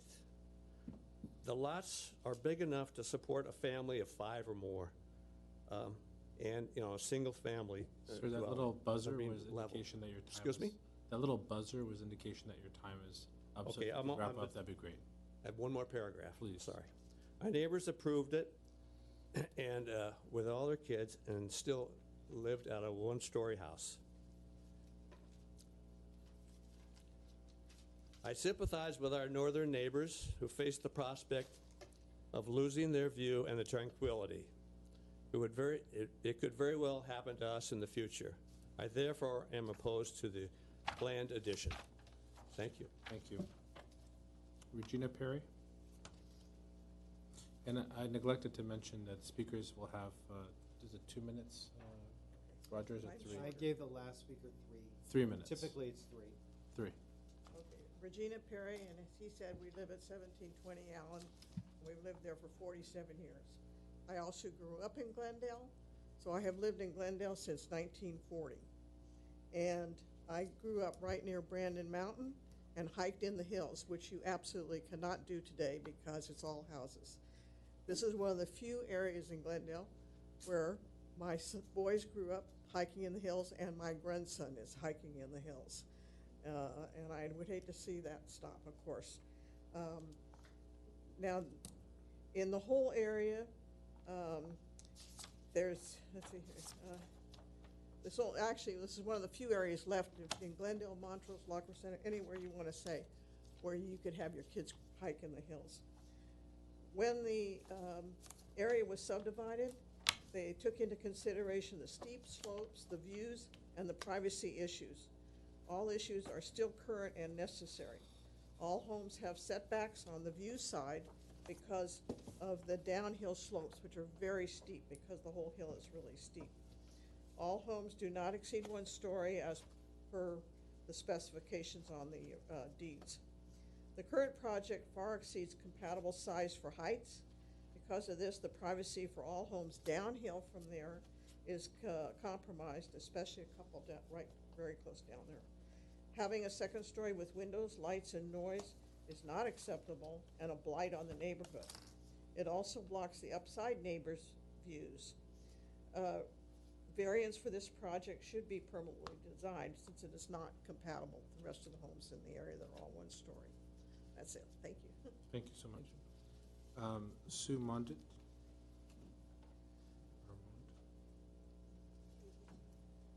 Good evening.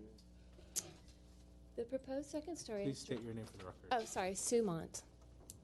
The proposed 2nd story is directly below my house. If approved, it will block my view, invade my privacy, create light at night where there is currently darkness, and devalue my property.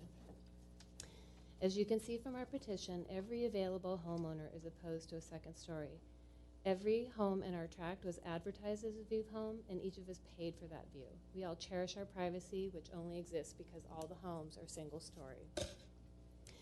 A 2nd story in our tract is incompatible for the street, out of step with the rhythm of the terrace topography, is oversized in mass and scale, and does not respect adjacent building context. It will block the sunlight, invade the privacy, and tower over the home below it. I do support homeowners' rights to remodel their home, and most of the homes in our tract have been modernized to the needs and tastes of the owner. However, none of them have added a 2nd story. It's so clearly out of context that no one has even considered it until now. Continuity, compatibility, privacy, access to sunlight, and the natural surroundings, and of course the views are what make our homes cherished and valuable. I've provided some visuals. This one.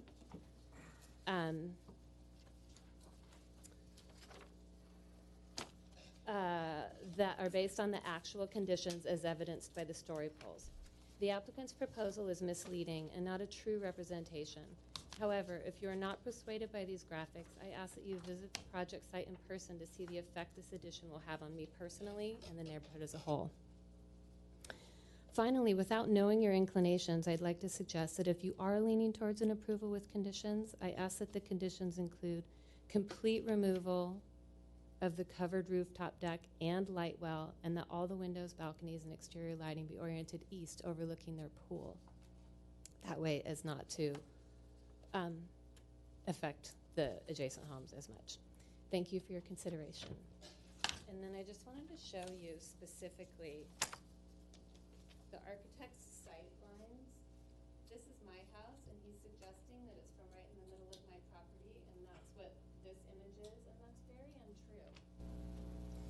The sight line would have to Will you go speak over- into the mic? You can move the mic towards you if you want to stand to the side. Oh, that's Speak, okay. but- No, this is okay.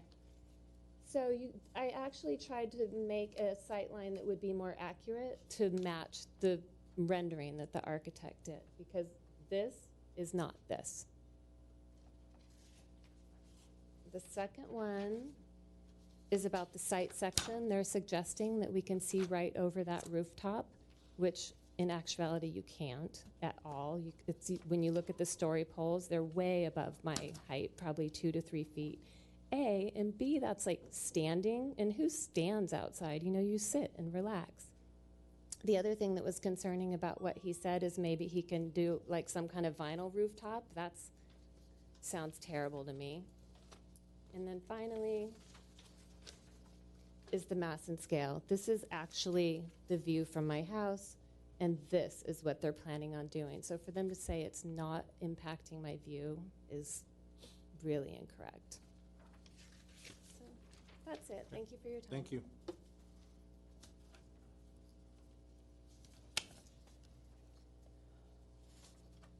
And Antonio Gonella.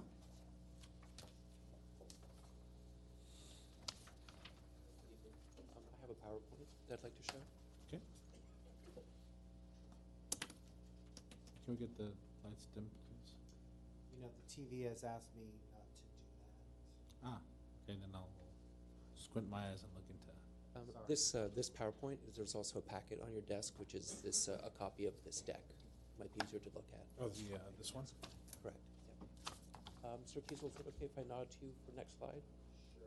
Let me get the full screen.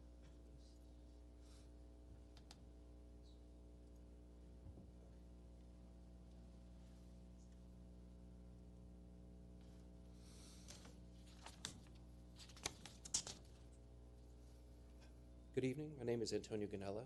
I reside at 1774 Allen Avenue. I own the home directly above the proposed project.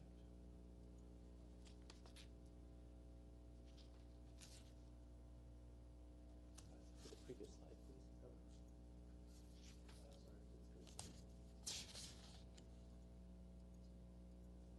We need to back up, please. Left arrow.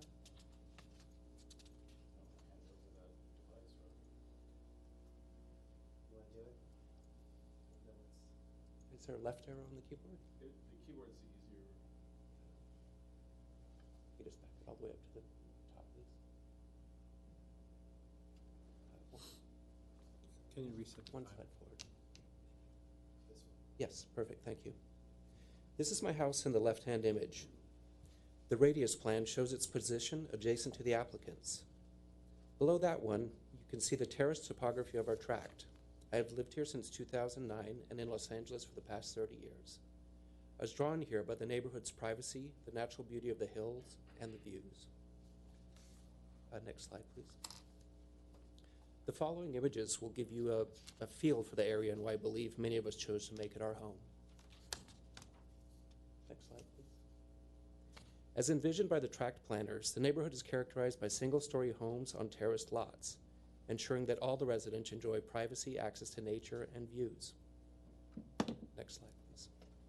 Here are examples of the characteristic terraced lots on Allen Avenue and the relationship between properties. Next slide, please.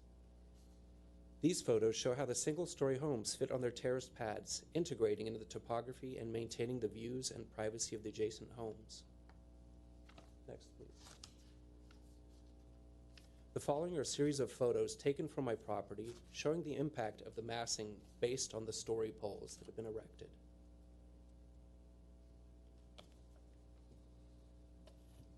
This is a view from my dining room, also showing the massing as proposed by the poles.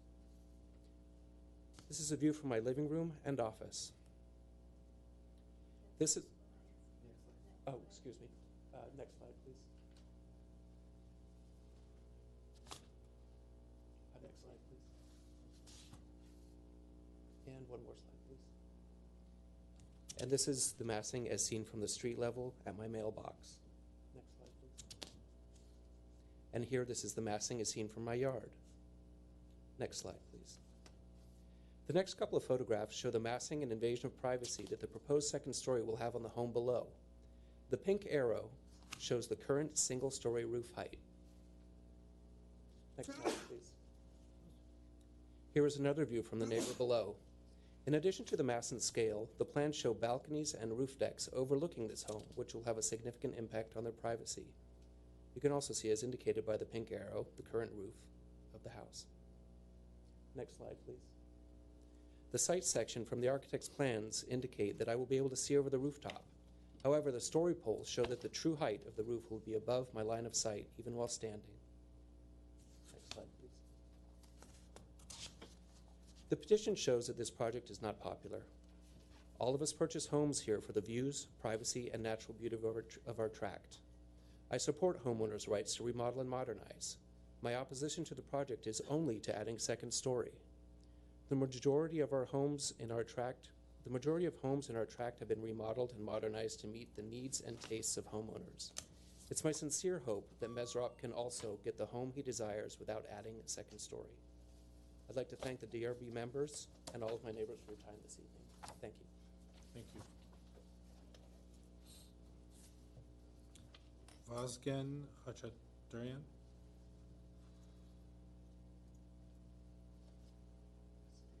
Hello, my name is Vazgen Khachaturian. I'm just a neighbor around Mesrops and I guess their neighborhood. And I don't see anything that much of a big problem for the house, and I just want to say I support for the house.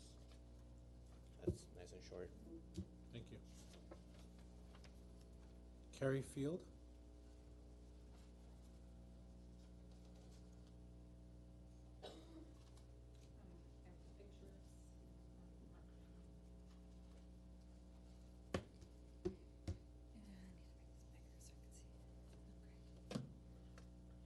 My name is Carrie Field. I'm speaking tonight in opposition to the current design of 1762 Allen Avenue. I live one house away from the property at 1780 Allen Avenue, which is not a two-story house and is located up both the alley and up a fire road. So we're at the very top of Allen. Yeah, No one can see our house from the street. I want to ask you a quick question. Yeah. We're quantifying it as not a second-story house. So it's there- coming up on the survey as a two-story house. Our main house, which is 2,500 square feet, is one story, and in the 60s, an addition was put on top of the garage, a studio of maybe 500 square foot. So it is a And two-story. So just that part is the two-story, and you Okay. cannot see it from the street, either side or from the alleyway. Okay. Let's see, I put that in here, and the entire front of our house looks at the house in question and down. Sue and Antonio's right below us, but your eye kind of goes over both of the houses, and you look at the mountain range, and you're kind of hugged by all this natural beauty in hillside. That's why I took these pictures, so you can see just how special an area it is and how you can't really see many of the houses when you're driving up the street. The majority of the homes are barely visible and tucked into the hillside. The first time we showed the house to our kids after opening escrow, the first thing they did was to lay down in the driveway and look up at the mountains and sky all on their own. It's exactly what we wanted for our family. A true magical setting, close to the city, but it feels like you're completely alone and surrounded by nature, especially our house, which is at the top of the hill and has 250 acres behind it of wildlife. On our street, the street lights on Allen even have covers on them to help preserve dark skies at night and help keep the feeling of being in a natural area or forest. I asked the DRB, my neighbors and friends, Mesrop and Audrey, to please make their house what they need and want it to be, while taking into consideration their neighbors and the area around them. When Audrey approached my husband and I to support the design of their house, I discussed with her my concerns regarding adding a second story and how it will affect us. The current design does not fit in with the intent of the development of the neighborhood. It will be impacting both our view during the day, especially now that you mentioned a light torch roof, which will just glare into our whole house that faces forward. It will just be a reflective glow. And at night, when it's with both the light coming from the second story and the light well that they're proposing, which will just add more light to the area. What is now a tight canyon that hugs our three homes with undeveloped hillside and pine trees, it will now be all lit up with light and glow into our house and Sue and Antonia's. Sorry, very upset. I suggested to Audrey when I spoke to her that the house they bought has a very high amount of living space compared to the number of bedrooms, and the square foot that they want to add could be added without going up quite easily. It's a unusual house, and it could be made much more livable and would be an easier way for them to get the space that they need for their parents. Almost done. Audrey said to me that they couldn't possibly lose any of their yard or the living area, and it's what they love about the house. But what my friends and neighbors aren't considering is that their decision causes everyone around them to lose the things that they love about their home and the setting we all share. I asked the DRB and my neighbors to please listen to all those around them tonight about how the current design is impacting all of our lives, and that they go back to the drawing board for solutions that is win-win for us all. I know that my neighbors can come up with a new design that works for their needs and everyone around them by staying one story and expanding out instead of up. Thank you. Thank you. Do you want to look at the photos? Sure. Yeah, let's go through them one by one. We can get a chance to.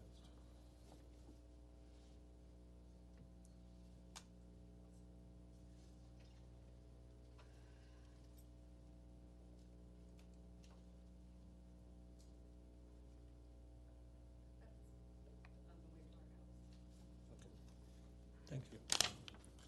Next speaker, Matt Field.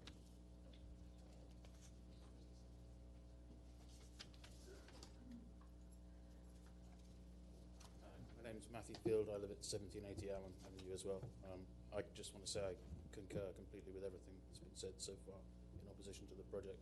It's all about, for us, the darkness, and the neighborhood maintains that darkness really well. The dark skies, the feeling like you can see the city ahead of you, but you're separated from it. I think that's going to be ruined horribly when we have the more light that's introduced into the area without considering where that light is going. So I'm in opposition to the project. Thank you. Thank you. Rhonda? Good evening, gentlemen. Please state your name for the record. I'm Rhonda Zachary, and I'm the owner of 1756 right below 1762, I suppose. Yeah. My main concern, I'm very short in my speaking, my main concern is my privacy, because my backyard is where the architect said that he's going to do the second level near the mountains, and right down there is all my backyard with my swimming pool and my jacuzzi. I will be revealed to the whole world. And so I am very, what can I say, very intact about my privacy. I love it. I've been in the neighborhood for 30 years. I have no problem with any neighborhood, with any neighbors. I have no problems with them. I love them all. And this is a big issue for me. And the second level also will cover the sunlight. I have arthritis, and I have a chair right in front of my door where I sit for the sunlight to come. And this is going to be a big issue, the light. So this is all my main concern, is that I don't want my privacy to be taken away. Thank you. Thank you. Christine? Please state your full name for the record. My name is Christine Zachary. I live on 1756 Allen Avenue. And mine is going to be short too. I'm just concerned about privacy of the backyard and the driveway and the front house. I think it will be a little bit uncomfortable. And the sunlight also is an issue for my mom. And that's it. Thank you. Julianne Budimir? They're not here. They have to leave. She has not indicated whether she's in favor or against. Okay. Take those comments. And is Dennis Budimir here? Or are they also? Okay. All right. Philip Keller?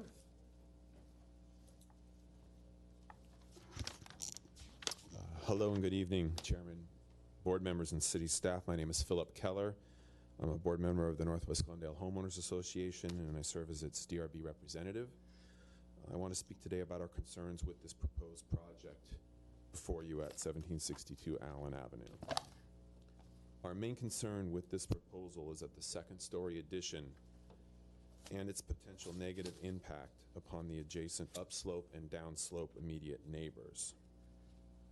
The massing and scale assessment section of the staff reports finds that this proposal is not compatible with the project site and the surrounding area. Specifically, staff recommends significantly reducing the second floor covered roof area of the deck. We strongly feel that this recommendation should go further. The east side of this block of Allen Avenue consists of all one-story homes, mostly mid-century modern or ranch style, with low-slung horizontal massing placed on their pads. This proposal would be in conflict to the balanced rhythm of the neighborhood character. If you drive up there and visit this street, and just drive up and look even from your car or walking, you will see very clearly that each of these homes is nestled well into its placed pad, and it affords each home its own commanding view while not impeding or obstructing the adjacent upslope neighbor's view, nor creating a mass that looms over the downslope adjacent neighbors' homes or their backyard and privacy. This balance, conformity, and design consideration is, I feel, the very hallmark of this tract development. It is our opinion that this proposal is not compatible because it would be in contrast to these hallmarks. This point is further reinforced by what is spelled out in the city's neighborhood design guidelines. We feel strongly that this applicant should revisit the design of the project and explore a way to distribute the required or wanted extra square footage within a single-story addition on the property, which will better fit into the spirit of the neighborhood. There is no reason that a more well-thought-out and considerate design cannot provide the applicant with what they desire while mitigating the negative impact upon the adjacent neighbors. Northwest Glendale Homeowner Association has always encouraged and supported well-designed residential remodels and construction projects, and we support this applicant's pursuit to build their dream home. However, we feel strongly it should be done in a manner that takes into account how the design will impact its neighbors and is more responsible to the spirit of the prevailing massing, placement, and topography of the homes on the street. We therefore respectfully request that this project be returned for a redesign, and I have no doubt that this talented architect of this project will be able to satisfy the client's desires while presenting a new project that is truly compatible with the neighborhood. Thank you very much for your consideration, gentlemen. Thank you. Any other speakers that would like to speak that have not filled out a speaker's card? I will then invite Armen Kazanjan, project architect, for the rebuttal. The rebuttal should be 3 minutes. 3 minutes? Would I be able to request more because of the number of people I have to rebut? I have quick points. I think I will make it a Just total go ahead of 5. because I have a couple of Good. questions for you. I'll go one by one. I was taking notes as people were speaking. So the neighbors directly above us, I don't want to get into a conversation at this point. So I'm going to just suggest that you address your comments in totality and not pick out individual neighbors. Okay. I think that that's appropriate. Well, I think, okay. I've heard statements that the entire neighborhood is against us. I don't think that's true. In a week, we've been able to get, a list of, 15 signatures.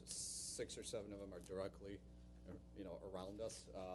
Some of them, we've noticed that the households are split. There's a husband that's signed ours, and the wife has signed theirs. So it's not true to say that every homeowner is against this project. I've heard about lights in the street. The neighbor above us has landscape lights lighting up her trees, so I don't think that's fair to ask us to have no lights. And I don't know, we're not proposing any extravagant lamps here as well. Privacy, I don't think we're affecting the privacy to the north. That section is very accurate. I had a surveyor go out there and measure the property to the north as best as he could without going into the property because we weren't allowed to go on there, and that elevation difference is correct. And the roof slope is correct, so I noticed in one of the pictures the roof slope was shown kind of steep. The neighbor to the below, I don't think could have expectations of privacy because there's a pool deck. On page 9 of 12 of my photographs shows our elevated pool deck that we have that is currently about 4 feet above our ground floor that is looking directly onto her pool deck, so there's no privacy currently, and we're not making it any worse by putting bedroom windows up there. One more picture. Our house is north of that house, so there's no way we're going to be blocking sunlight down there.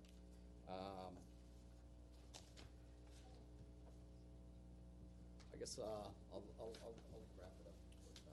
May I ask you a question? Please. So you did that in under 2 minutes, by the way. Yeah. When you started this project and you saw that there is a strong opposition against the second floor, did you explore at all expanding at the first floor level?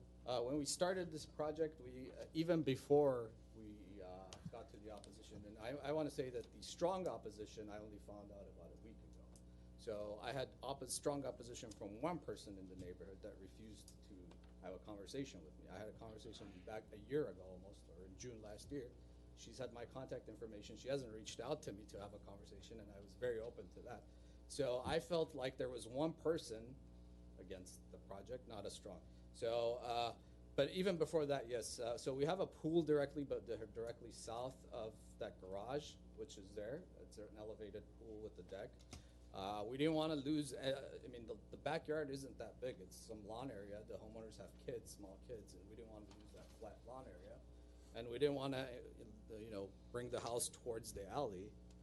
We didn't feel there's enough room there to do that. So, in my opinion, this is the best place to put it. Even though it's second story, this is the best place to put it. If you look at the neighborhood development, some of the properties that are, the two-story properties that are there are towards the outskirts of the development against the hillside, and that's what exactly we're doing here. So I think it's compatible in that sense as well. Other questions, Yeah, please? a couple questions. Are you proposing to redo the existing roof, or the existing roof remains? Existing roof remains. So I'm gonna, maybe if you're looking at your plans, I'm gonna ask you some numbers that I've interpolated based on the, yeah.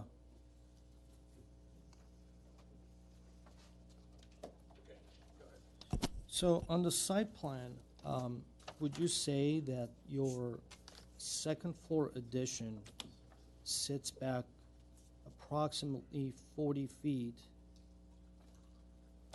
And I'm using your graphic scale that you have attached because I can't scale the plans other than graphic scale. About 40 feet back from the southern property line? From the southern property line? Yeah. Oh, okay. There's a 30-foot 3 dimension there, you see? And then Right. that's the first floor, and then there's probably another good, 8 feet there, so I'd say 38 feet or so. So 38 feet? Yes. Okay. And then would you say another 50 feet back to your deck area, the second floor deck that you're adding in front of the? No, I would say the second floor deck that we're adding. It's right at the edge of your pool? Yeah. What is that? No, the second floor, that's one deck, that's a balcony. Balcony. Yes, Sorry. but the other second floor deck is actually on the left of the. Yeah. No, I'm Yeah, more that's concerned right. about because that's closer to the That's outdoor right. area. So it's about 50? Yes. Okay. What about the second floor, the hatching? I'm not talking about the bump out that you have over the entry. I'm talking about the hatching. What would be the setback from the front is Allen Avenue the front? Yes. Front yard? It is. Okay. So what is the setback from there? And I'm sorry we didn't label that for you. I will say it's about. So I see the 107-foot dimension and the 40-foot dimension. So if I subtract those, that's about 60 feet, 67 feet. So I would say it's about 67 feet. Okay. Fair enough. Yes. I have one more question, but if I remember, Mr. Chair, I may have to, the chimney height, is that something that is required? Or is No. it something that it's, because obviously. I agree. I looked at that. I don't know. It's a drafting error. Okay, It should so- be so- down so it- quite a bit. So you're taking the existing chimney out and you're putting a gas burning, so Yeah. obviously that doesn't, okay, fair enough. All right, thank you. Okay. I have a question. Oh, yes. Explain to me again, you touched upon this in your opening comments, but explain to me again your thinking about the light well and the covered light well area. Just kind of why that exists. I'll talk a little bit about my idea of architecture. Sure. Design review board, after all. So I think two of the most important things in architecture are volume and light. So that light well is there to create volume and light into the main space of the house. I personally don't like skylights, so I like clear story type windows. So that light well is there to create the volume in that living space and to bring in the light into that space. Does Does that answer your question? Okay, it does. Yes. All right, thank you. Any other questions?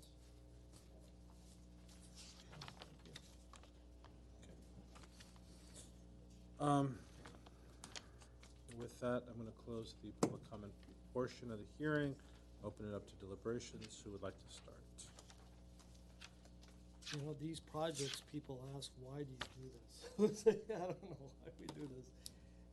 It's an interesting one. So I want to just briefly talk about our responsibilities and why we're sitting here, what we need to do, and what are some of the guidelines that are given to us for us to look at projects. We are to review every project. If it comes in a hillside or is an R1R or whatever the case may be, we have a set of guidelines that we have to follow. Unfortunately, and this is the biggest underline of that I want to tell to neighbors, that blocking view of neighbors is not part of our responsibility to control. It is not a condition for me to deny a project or return it for redesign because it is blocking a view. That is something that if neighbors have an issue, and I've been sitting here since 2003. I'm probably the longest commissioner sitting, and this has been the most requested or most questionable condition that has always come up with neighbors that are adding square footage or additions. So if there's anything that can be done or needs to be done, council needs to take this as a consideration for them to address this. But for us, for me to sit here and say, you are blocking someone else's view, I cannot do that because I just don't have the right for me to come in and say, you cannot do that. The other item that was brought up was privacy. Well, privacy is something that we can look at, and that's something that we are required to address or review. So the privacy part of it, and correct me if I'm wrong, and staff can correct me, privacy is if a deck or some other second floor addition or even a first floor addition has a public space that looks over private space of a next door neighbor, correct? If they're within a certain distance, 20 feet within the 20 feet of the property lines, correct? Well, we don't have a specific distance dimension. Okay. But we're required to evaluate privacy from public rooms, whether they're first or second floor, so a living room, a dining room, and then from any balcony more than 25 square feet. Okay. So, but we look at that, but we don't really go down the neighborhood and look at every house that it gets impacted. We look at the immediate house that is right adjacent to the property, or, I mean, that's not written in the guidelines or in the privacy. Correct? No, it's not specific. Okay. We're required to evaluate privacy from those rooms or balconies. Right. So now the question comes, the big question is the two-story. The two-story, first of all, by right, it is a zone that you are allowed to have. So they're not really asking for any specific requirements or variances or anything, special conditions for this. So then, therefore, I cannot say you cannot have a two-story because, we just don't want to have a two-story. It is unallowed, and staff has reviewed it. So the only thing that I can do is look at the design of this project based on what the Hillside Guideline has dictated and given us as far as the review. There was also a comment or a condition that was brought up as part of the blocking sunlight. This project is on the north of the sitting, so any shadow that is going to occur, the sun is on the south, and so the shadow is going to be against the north side rather than the south side. So when I look at the Hillside Guidelines, I look at the contour of the hill, how these projects, the placement of the building is. Right now, if I look at this project, my front yard is Allen Avenue. The house that it's sitting is a one-story, that the second story is going on top of the one-story, but it is pushed back against the hillside. So if this project, again, if this project was placed in the front, my first comment would have been push it back. Get it back towards the mass of the building towards the upper part of the hill that is already a higher mass there. And the second condition I would have had was to push the building back away from the south property line so that any kind of a mass that is created, it's as far away from the south property line. The distance of the balcony is an average width of a lot in the city of Glendale is 50 feet wide. The balcony is sitting more than 50 feet back from the property line. So that distance itself is already creating a substantial setback. If I push it back more, it's just gonna go into the front side setback. So the only thing that is left for me is to look at the actual design itself and see if I can improve the design.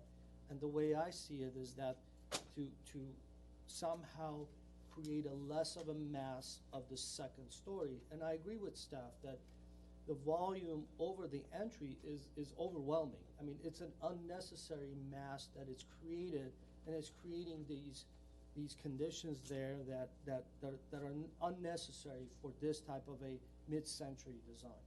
So I think a study of a flat roof or a much shallower roof is appropriate. I think the 8'8" ceiling height can be reduced to its 8 foot or 8'2", whatever the top plates or whatever the case may be. So I think by creating that, by creating or removing the open space that is looking down at the bottom, by eliminating that, then you have a basic minimum addition that by right they can have, but yet it is appropriate. It is set back away from the street. It is against the hillside. It is sloping back from the street side.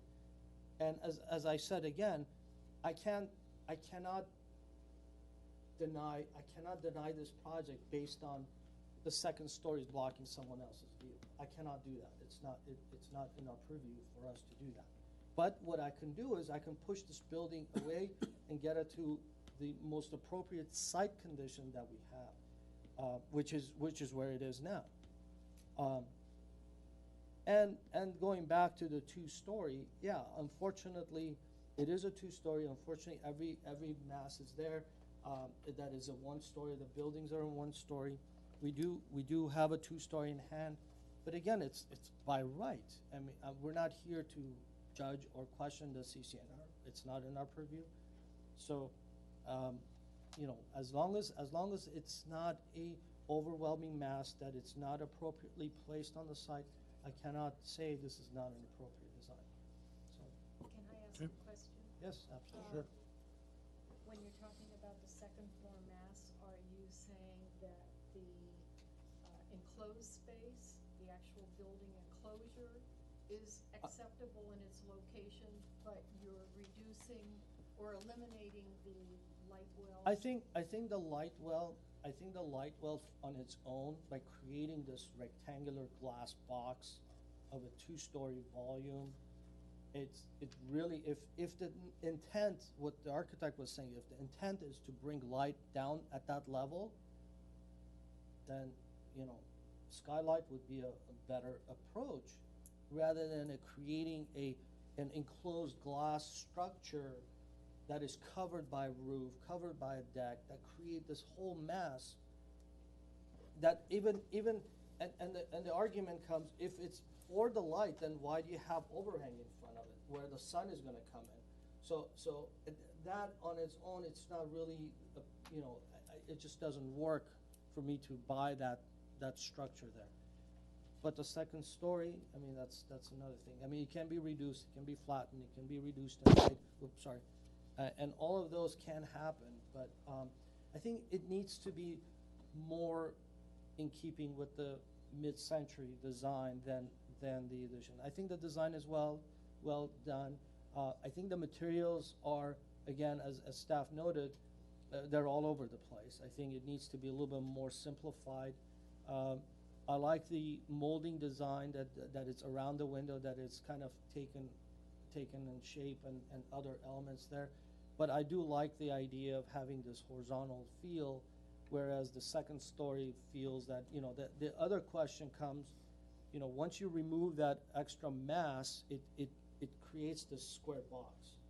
So then then it may be more appropriate to be flat roof and a more of a exaggerated cantilever on the second level, which brings you that horizontal effect that you want.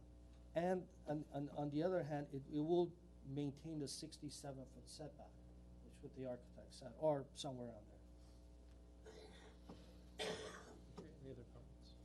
So Mr. Malik, can I ask you, what's your comment about that enclosed deck on the second floor? Again, I think it's the direction, the architect's argument for him to have this volume to bring light in and then have a roof over it. I don't buy that. It's not selling the design, because what it's doing is, for me, it's creating that extra mass that it's unnecessary, especially when you have, you know, everyone's eyes there. Why have that extra mass? Why have that volume there that it's not really doing its work? And if you want skylight, create a skylight on the deck, walk around it, put grills over it, I don't know, put railing around it, whatever that case may be, but get rid of the roof, possibly add some kind of a cantilevered projected roof line that gives you that horizontal effect. But in overall, I think that would be a more appropriate approach. And it simplifies the math, I think, and it reduces the. I asked you that question and that clarification because I was having kind of a similar feel when I was looking at that portion. And again, I agree with, for the sake of time, I'm not going to repeat everything you said. I agree with every single comment you made. Mr. Malikian had made, like, we have no preview about the view, so we're not going to talk about that. In terms of an appropriate location, probably it is the most appropriate location to have that based on our design guidelines.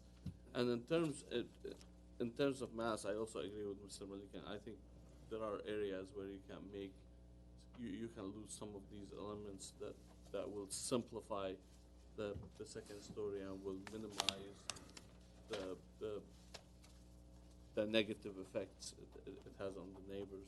I think you know, in every project, every design, there needs to be a compromise. And I think by taking out that additional 8 inches, flattening the roof on the second floor, getting rid of that volume over the entry, and making the skylight with the railing, I think those are good compromises based on the allowed addition, which I think it's appropriately placed. No, I agree with you, Mr. Malikian. I think once they comply with these recommendations, if we're gonna approve it with conditions, once they comply with these recommendations, it's the homeowner is almost gonna get what they want, because functionally you're still gonna get the same space. You might lose some features, but you're still getting the same space. And for the neighbors, he'll be losing a substantial amount of mass that will help alleviate some of the issues you guys having with blocking the view. So I'm on the same page with you, Mr. Malikian, on that. Can I ask one more question in there? Sure. So you are saying the second floor would then have a clear ceiling height of 8 feet? Is that what I'm hearing? If you look at the section, if you look at that section that On A301? here, okay, you know what? Sheet 301. A302. The roof, or the clear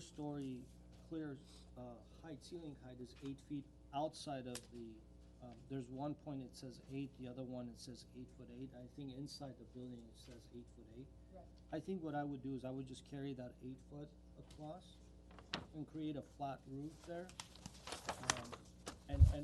That's why I was asking if the existing roof is gonna be touched, and I don't wanna kinda get into that, but if that would be an idea to kind of incorporate the design of the upper and the lower, and then just making that whole flat roof. But again, that's just a secondary thing, but I think a flatter roof will be much more appropriate than the pitch roof that is being proposed.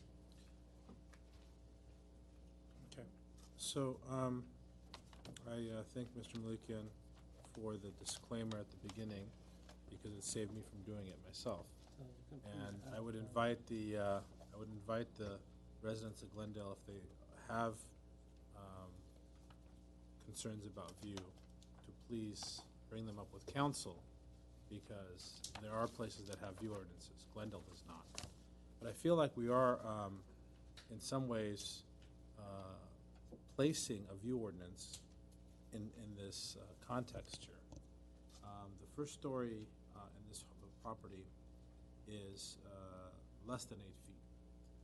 For me, at 6'2", that's claustrophobic. Okay. And we're reducing the additional second story by 8 inches. I don't think that in the big picture that accomplishes as much as reworking the open story. I think that when you the issue with this property for me is this mass here. This mass here creates additional mass on a sensitive lawn. And I think you do have to look at it not just from Allen, but also from the little streetlets, if you will, these larger driveways that are on the property. That's kind of the trend in the neighborhood, that each of these houses has a very large driveway accessing the back of properties, and some of these are little streetlets, if you will, or private drives, because they service more than one property. And so I think in keeping the holistic look of the neighborhood, you have to look at where you do have second stories. And the only second story in this area is 1780, where you have the second story tucked in the back. The applicant here is trying to do the same thing. This is a second story volume here. They're putting their second story here, but then they're coming out unnecessarily, in my opinion. I think architecturally it's very interesting. It would work in another context, but here I think it adds additional mass. I would be okay with the roof form staying to complement the roof forms at the bottom on the first story, but I think that when you get to the fire department, you go through that process, your roof design is going to have to change, because the rock is going to be replaced, and so it's an opportunity to revisit that roof material. And I think we need to specify what that roof material is going to be, because it's unclear to me what that roof material is at this point. Because if the idea is to salvage the existing white stone, I don't think it's going to happen. And then we're going to be looking at a different material palette. Yeah, and that is something that that's why I was questioning, because of the rock roof. And if part of it is being cut out, there are going to be some elements there, especially that you're creating that deck over the existing roof. So some of this roof framing is going to be revised.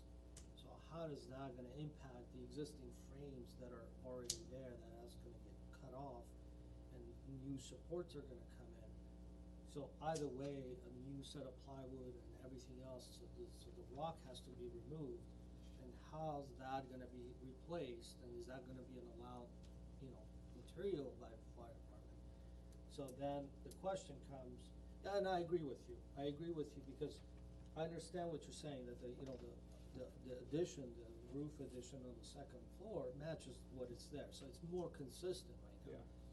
My goal was to compromise and come up with reduce the height to the most minimum height possible, to say, you have the and I know 8 inches is not gonna do, and by getting rid of the attic and lowering the 8-inch, that's gonna create other issues, because then you're gonna have lower sections there. So that's fine. I mean, 8'8" is fine, and I don't know, to be honest with you, what is that material gonna be. I don't know what fire department, what they're gonna end up using, so. I'm assuming it's going to be some sort of problem is with the shingle, if you're below 4 and 12, it's not an approved, I mean, they don't warranty that, so you can't go with the shingle. They can with the underlayment. They can with an underlayment, a whole layer of underlayments and other things like that, so then maybe you wanna use a metal roof, you wanna use other materials there, and it's, you know. But I don't, I mean, I'm fine with, you know, just leaving it and let the staff deal with it.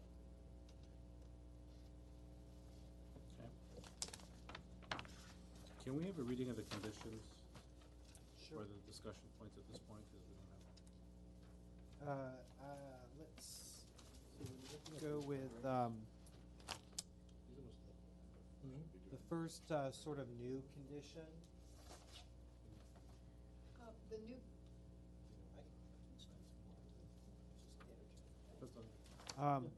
The first sort of revised condition, reduce the mass of the second story by flattening the roof and reducing the second floor ceiling height to 8 feet. Well, that's something that. You know, I think if you're gonna go with a flat roof and leave it at 8 feet, you're really kind of defeating the purpose of going flat. I think you would go flat to preserve as much of that additional 8 inches or even 9 feet, because the net savings is you're going down 1.5 feet. So it's like, Okay, you're going so down how 1.5 about feet, and then you're gonna have an 8 foot ceiling. How about this? How about if they leave 8'8", but then they go flat, or if they leave the roof as pitch roof, they would go down to 8. That I makes think more that sense. I think that giving, if we're gonna condition it that way, that So, makes so more sense. then it's, Okay. you keep the 8'8" with the flat, or you go with 8 with the pitch. So then you lower as much as, You'll end up with the same. it's actually be 8'3" to be exact. It won't be 8 foot, it'll be 8 foot. Actually, it'll be 8 foot 3 and a half, no, 8 foot 4 and a half. Just be technical. I'm just being technical. Yeah, you got a bottom plate and 2 top plates, so you're gonna have 4 and a half, so that's. Be technical on your own time, sir. Yeah. Okay, so 8 foot can we 4. keep it at 8 feet though, so Yeah, that that's we don't. Eight that's- feet. Because we're that's me talking being- about the plate,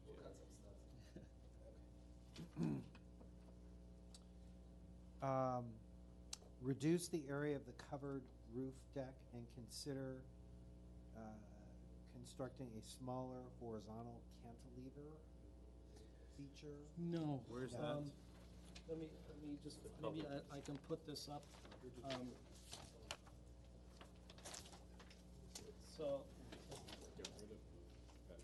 So what I was saying is that if this is an 8'8", then this can be flat, and it'll just be an overhang of sort. And this section is out, and this can be just a skylight with the railing or whatever it is. So that's what I was saying, so it just doesn't have to be So you're done saying. high. You remove the cover. Remove the This- light well, This whole thing goes. Yeah. remove the light well, possibly use a skylight, and at the deck, a railing, and then, you could possibly use an exaggerated cantilever roof. Yeah. If you have the flat roof. If you have And the you pitch can, roof. you can actually, I mean, you can do with the pitch roof too, I mean, you can just bring a little bit more exaggerated cantilever, so. Except it wouldn't be at the first floor. Oh, I mean, they're already coming out this far. See, this is their angle roof that is coming out to here. What I'm saying is this can come out here, and this can be, and 2.5 can be 2 1/4 or something, I don't know. You also had simplify the materials for a more cohesive look. Yeah, More and I cohesive think design. that's part of.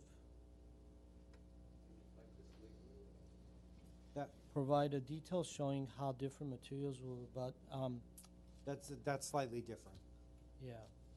So, yeah, I mean, I think we have brick, we have siding, we have stucco, we got all kinds of stuff, so I think they should be used appropriately. I mean, if it is gonna be siding, maybe siding could be used, and if it's a brick, then the brick should be used at the base or something, whatever. So kind of a combination of what was written in the staff report as well as Yeah, what Chris exactly. mentioned. I think, yeah. I think Okay, so. we can do that. You had also mentioned, Mr. Malikian, that you like the frame, the bezels around the windows. I think it's a Keep that. nice feature. I don't think we should lose that. So I think it should be used more. It's a unique detail that it's there, so if they can reproduce that, that would be great. I believe that was their intention. Right. Okay, so. Okay. No cross communication, please. So where are we on the, this is number 2? Do you have any more fresh ones? No, they were the new, the new conditions. So, condition number 1, Chris already covered. Condition number 2 is with regard to the front yard landscaping. Submit landscape plans. That's okay. It's okay? Yeah. Condition 3, we're gonna combine with a new condition that Chris mentioned regarding the reduction in the number of materials. Is that all right? Number 4, reduce the height of the chimney to minimum allowed. Correct. Okay. And then eliminate the stone veneer railing at the second floor roof deck and install a more traditional material for the rain. Agreed. Is that Great. okay? Great. Okay, with these conditions, I'll state in the record, I'll entertain a motion. I'll move to approve the project with the conditions. I second that. Roll call, please. Okay, a motion was made to approve the project with conditions. Roll call. Mr. Malikian? Yes. Mr. Benlian? Yes. And Mr. Charchi? Yes. Motion carries 3-0. Thank you. Thank you, everyone. The meeting is continuing, so if you're going to exit, please keep it quiet as our meeting is still continuing. We have 2 sets of minutes to approve, one for March. You can actually only, because of the quorum situation, we're going to look at March 1st. Roger, people are filling out the cards. Yes. I want to explain the process. Yeah. I was not here on March 8th, so we can't look at March 1st. So, motion to approve the minutes for March 1st. I make the motion. Second. Second. Okay, a motion is made to approve the minutes of March 1st. Roll call. Mr. Benlian? Yes. Mr. Malikian? Mr. Charchi? Yes. Motion carries 3-0. Thank you. Is there an error?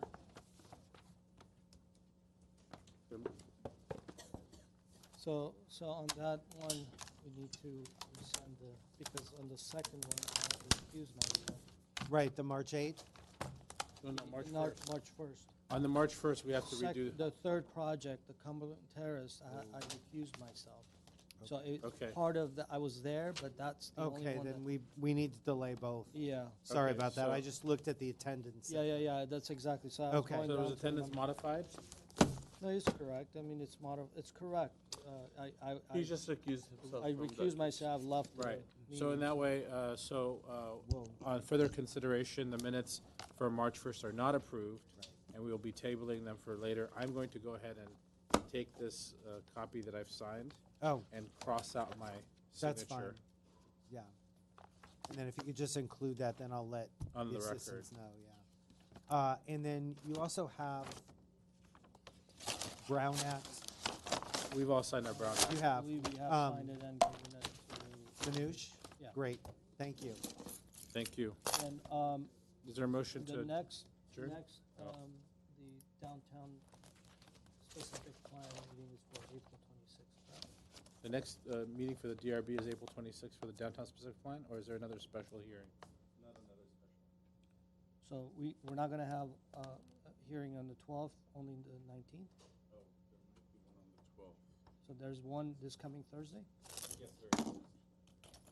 You've been on the 21st. No. Oh, this coming Thursday. No, we had our meeting on the 12th. Right. I'm sorry. So the next one. I'm sorry, the Next next one's one would be 26. 26th. Correct, okay, never mind, okay. Thank you for the call. All right, thank you. Thank you. Motion to adjourn. All right, thank you. Second, adjourned.